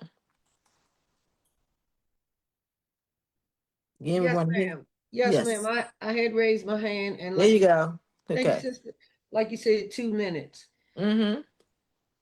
Brothers and sisters, people of goodwill, be acutely aware of the mainstream media and their role in basically programming how people think. They're powerful and they are effective. The masses of the people are the people that will vote for Dr. Hamilton. And if mainstream media continues the way they promote the propaganda as if it is truth, they omit great information, such as Dr. Rhonda Hamilton. This is her second round of running for mayor, and yet some hadn't heard of her the first time. It is because mainstream media operates with psychologists. They operate with top scientists, knowing how people think, putting the masses of people in a maze where they can predict how we will react to their omission as well as covering whatever they're covering. So look for Dr. Rhonda Hamilton's own radio program, if she still has time. I got 30 seconds. If she still has time to even do that, running this campaign. And so please don't ignore the media, because the media is a strong arm to government and a strong arm filled with top scientists and psychologists that work on our thinking day in and day out. Thank you. Thank you, Nia. Anyone else have any comments, questions, anything else they'd like to say about anything you heard tonight? Yes, greetings and blessings, family. This is Empress Dr. Jennifer Jalencia. I'm no stranger to many here. I may be new to you all, but you are my family. I want to thank dear Queen Brenda for inviting me, and my longtime sister queen, Dr. Rhonda Hamilton. Bless you in your journey. Bless you for your tenacity, standing up, speaking up at a tumultuous time as such that we're living in. And I want to say to dear sister Queen Brenda, thank you for bringing this idea forth. My mother taught me, if you have a complaint about something, have a solution. If you're complaining, bring forth a solution, and you have brought that forth. I support this with 1,000,000,000%. I honor everyone on this line. And as Dr. Hamilton said so eloquently, our ancestors did it as a blueprint for us to now come and do it even better. And at a time like this, we must come together and do something. And this is a wonderful idea. You have my living support. Thank you. Thank you, Queen Jennifer. Thank you. Anyone else have any comments, questions, anything? Yeah, Yes. if it's okay with everyone, I'd just like to invite y'all to take a look at that platform, because it's brand new. It's an instant mentorship called Streetline. And I invite everyone to just take a look at the fact that we giving our youth a way out. All it takes is a phone call, but we need the support of everyone. We're looking for volunteers. Of course, you know, it takes finance to do these things as well. And, you know, it might seem like we're the little guy, but if we educate our people, if we inspire our people and get them inspiration, our people stand up. That's what we do. So, again, I'm not a scholar of any kind. I'm an ex-convict that came out to make sure his people don't come out going through that modern day slavery like I did. Love it. So I'm hoping that everybody can help. Please. Thank you. Yes. All right. Love it. Love it. Anyone else have any comments, questions, any reflections? Anything inspire you tonight? Yeah, questions about how you want to get involved? Any of that? The floor is yours. All right. I guess that's it. I thank everyone. I just want to have something to say. Okay, go Yeah, ahead. it's Marcel. Okay. I want to thank you both for your vision and your commitment. I think it takes a lot of courage to do what you're doing right now. And I really appreciate that. I think that the entire community needs to see the examples of you guys standing up. And this is what I refer to when I talk about pillars. Pillars are the people who hold up society. When everything else gives way, you're still standing there. And the more you stand there, the stronger you become, because people understand that you're there for them and they will support you. This IMDC campaign is brilliant. Yes. Brilliant. because for once, you're not going to let someone else come in here and usurp what DC is and what it means to the people who live in DC. So I support you as much as I possibly can. I think this is a brilliant idea. And as usual, Rhonda, you firing up the room. Okay. Take care. Thank you, Marcel. Thank you. Amen. Amen. Thank you all for your wonderful comments. If there are no other comments, then Brenda, if we can move towards our closing, can you imagine we've made it? Wow, we did it. Turned the corner. We did it. Mhm. We did it. It's launched. All right. So now we're going to become a Black Wall Street DC member today.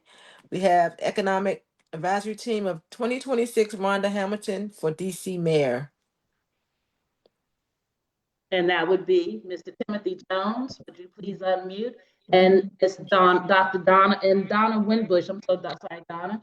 If you guys will come forward and represent this Black Wall Street project, you've been very disciplined and obedient in the background and helping to get this particular initiative to the forefront.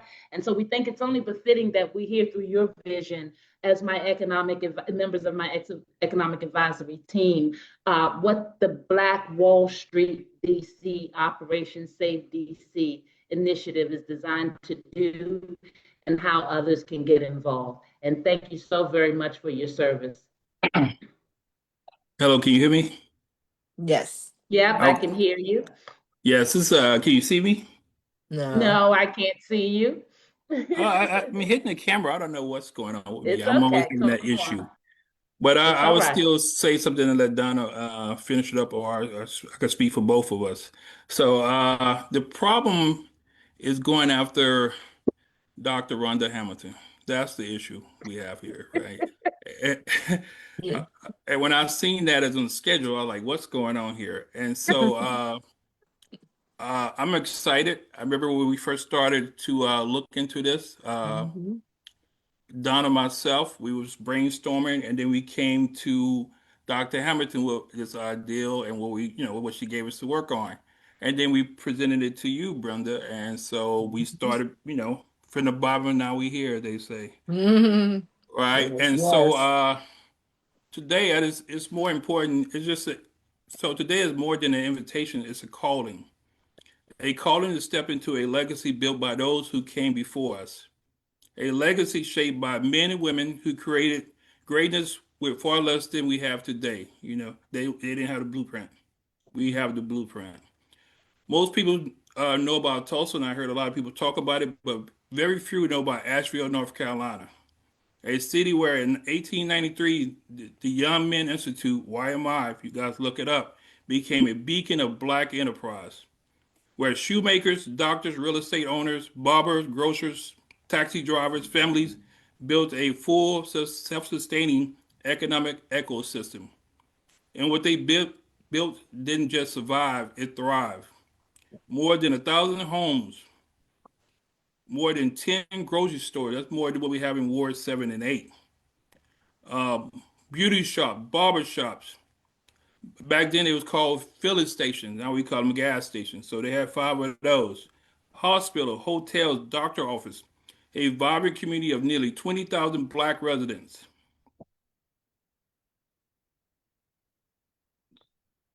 Sorry, lost a little place here. But like Tulsa, their prosperity wasn't lost because of failure. It was dismantled by design. The state bulldozed Black neighborhoods in the name of urban renewal. Highways, I-240, I-26, cut straight through thriving Black business districts. Economic power that took generations to build was wiped out in a few years. But here is the part they didn't expect. We arise again. Every generation we rebuild. Every generation we refuse to let the dream die. And that's why Black Wall Street DC exists today. Not as a memory, not as a monument, but as a movement. A living commitment to restore what our ancestors built and take it even further. When you become a member of Black Wall Street DC, you're not just joining an organization, you're joining a team of builders, creators, visionaries, and survivors. Membership is not just a right, it's a responsibility.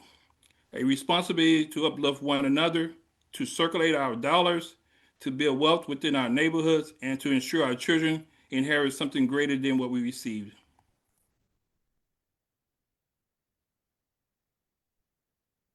As we leave you with this, our community needs this now more than ever. We don't have to search for opportunity. The opportunity is already here, right in front of us. Black Wall Street is not just a support network. We are the engine, the amplifier, the marketing force behind your business. We are the platform that pushes your vision forward. What makes us unique is simple. We are the boots on the ground. We're in the neighborhoods. We are at your tables. We're in the room where decisions are made. We are the earpiece of the community, listening, understanding, and responding to what our people need. When you become a member, you are not stepping into a dream. You're stepping into a movement that is already alive, already working, and already growing. As I say with conviction, it'll be an honor to work alongside with each one of you as we rise together and build this economic power that was once taken from us. Brick by brick, business by business, generation by generation. This is our movement, this is our moment, and this is Black Wall Street, DC. Thank you. Thank you. Ms. Donna Wimbush, are you going to share anything?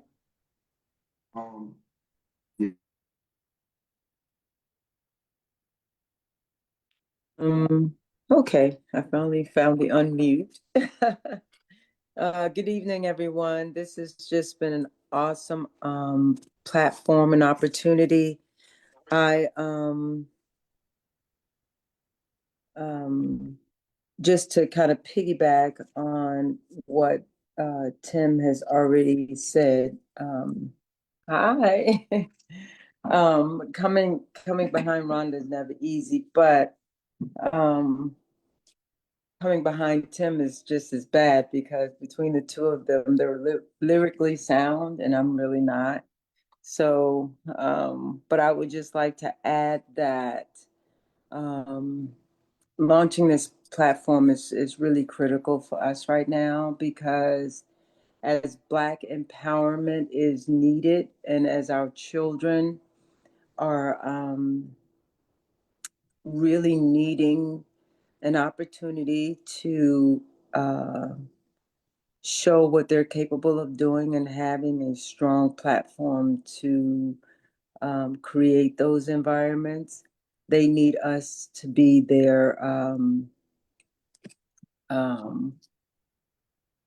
they need us to hold it down and be their ground and be their leaders to help them understand what they need to do and then protect them from those who we know are going to come after them. So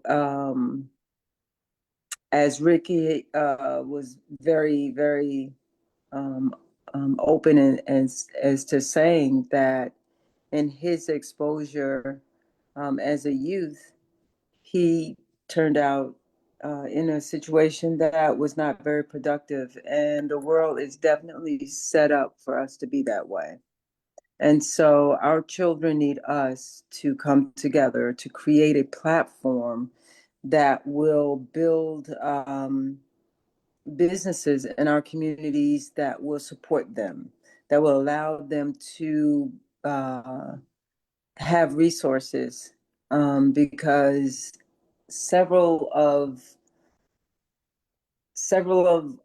us have gone through many things as we get to where we are today. And if it wasn't for people like for myself, Dr. Rhonda Hamilton, if it wasn't for her, I would not have become the person that I turned out to be. With her guidance when she was a broker and with the real estate and the financial institution, put me on a path that I never expected to be on.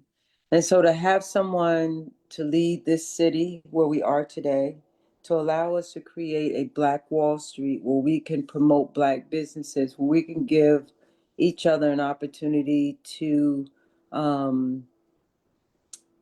exclude the man and purchase from ourselves and just keep our dollars in house and constantly recycling them in our community, then that's how we become strong. You know, that's how we become Tulsa. So I just want to, I'm honored to be a part of her team. And I'm just very grateful for all of you all who participated tonight. And I do hope that we all can share an opportunity in membership into this program so that as we build our communities, as we rebuild our cities, as we take control over what they're trying to take control over, which is our communities, that we have an opportunity to go to these children and say, hey, we got your back. And yes, we can open this store in this neighborhood because here are the funds. As a community, Black Wall Street, we can get funds, we can get loans. We don't have to do things in such a hard way to where we all lose. When we come together as a group, we're stronger as a group financially. We're stronger as a group mentally. We're stronger as a group overall. So Black Wall Street is what we need to do. Is what we need to all be members of. Is what we need to build in, and it's what we need to offer our children so that they'll have an opportunity to do better because they're not failures. And it's up to us to make sure that they know that they're not failures. So thank you very much, everyone, for being here. Thank you, Dr. Hamilton, for stepping up. I don't even know how you do it because just within our communities, we're very difficult people. And so we want help, but we don't want us to help each other because then we'll rise above one another. And unfortunately, I had a young lady say that to me last night, and I could not even get her to commit to taking care of herself. She was 30-some years old. She had diabetes, panic attacks, and high blood pressure. And she was sitting next to me having Long Island iced tea. She had 2 of them. And she had food, but she chased her medication with the Long Island iced tea. And I'm like, sweetie, what, you know, but she lost her mom. She's depressed. But me reaching out to her was not even enough because we've gotten into such a place in ourselves as Black people that we are like, I'm going to die anyway. So, you know, sooner rather than later. I don't know where we're going with ourselves, but I know our children are lost, our young adults are lost. And I'm hoping that through Black Wall Street, through Dr. Rhonda Hamilton, and it's just put more weight on her shoulders. I feel so sorry for her. I don't even know why. She thinks she's a little baby Black sweet Jesus, and I love her for it. Because, like I said, if it wasn't for her, I wouldn't have retired in such a young age. Now I understand why my Social Security money isn't where it should be. It's her fault. But because of what she gave me, it made up for it on the other side. So I appreciate anyone. I thank you so much for your time. Awesome. Good night. Thank you. Well, Brenda, before we invite Pastor Bonner to say our closing prayer, I would love for you to, start with our closing remarks and your reflections for the day. Yes, wow, what a day, what a day. Like you said, the content was incredible. I learned so much, networking, partnering with new people. The Black Wall Street DC, Operation Save DC has launched. And I am excited and I'm happy about it. And I want to thank everybody for coming out today. Thank you for accepting my idea and going to work to try to make it happen, Dr. Wanda Hamilton. Appreciate you. And we're going to do just what it says, Black Wall Street DC, Operation Save DC. We're here to save DC, save ourselves, come together, we can do it. Just let that dollar keep circulating in our neighborhood, keep working with one another, and it'll be a success, just like before. That's all I have. Absolutely, absolutely. And guys, again, this Black Wall Street initiative is one of many.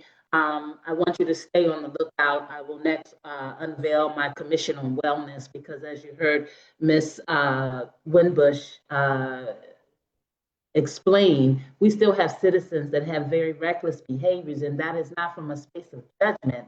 That is from a space of understanding that generally in sufferance, it tends to be that in Black communities and poor communities and underserved communities, there is a grave sense of self-medication. There's a grave sense of turning to substance abuse and substance use to try to numb the pain. There is a grave presence of unresolved trauma, and there is a loneliness that exists that many folks are living in very unhealthy spaces.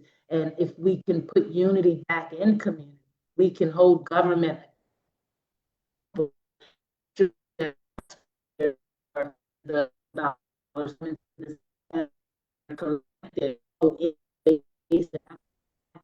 that it should impact in order that we can break the chains and the cycles of poverty. I heard Mr. Timothy Jones mention that even in the days of Tulsa, Oklahoma, they had more grocery stores than east of the river does. Yet and still we wonder why our dialysis centers are all over the city by our check cashing places and our liquor stores, and we wonder why the health outcomes are what they are. So absolutely, there must be a commission on wellness because we need to be intentional about citizens and not having everyone make a dollar.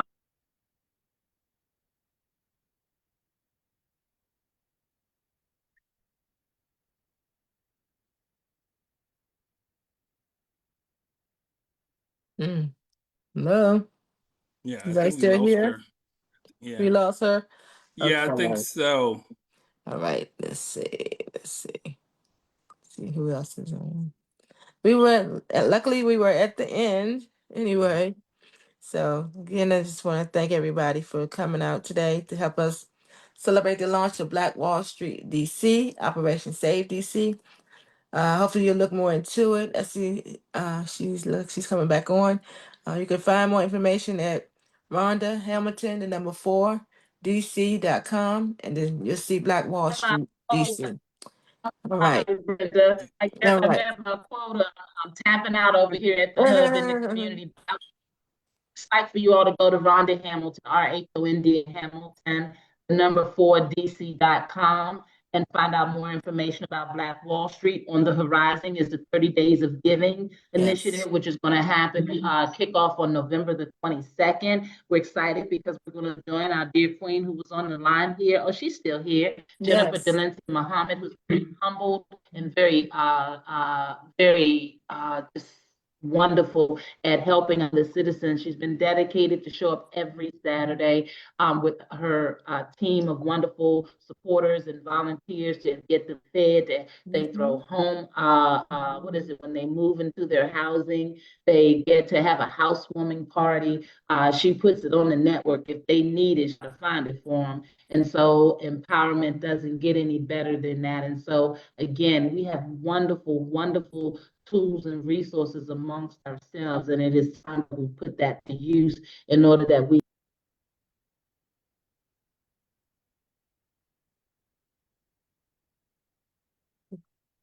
Yeah, I think she Thank you. tapped out again, Okay, all Brenda. right. But you guys got the gist of it, and you heard her say the website. Rhonda Hamilton, the number 4, DC.com. Okay, make sure you guys go check it out and learn more about Black Wall Street and how you can become a member of Black Wall Street DC. Just a little bit about membership. Membership access is exclusive. Contracting, you're gonna have all exclusive. right. There you go. Thank you.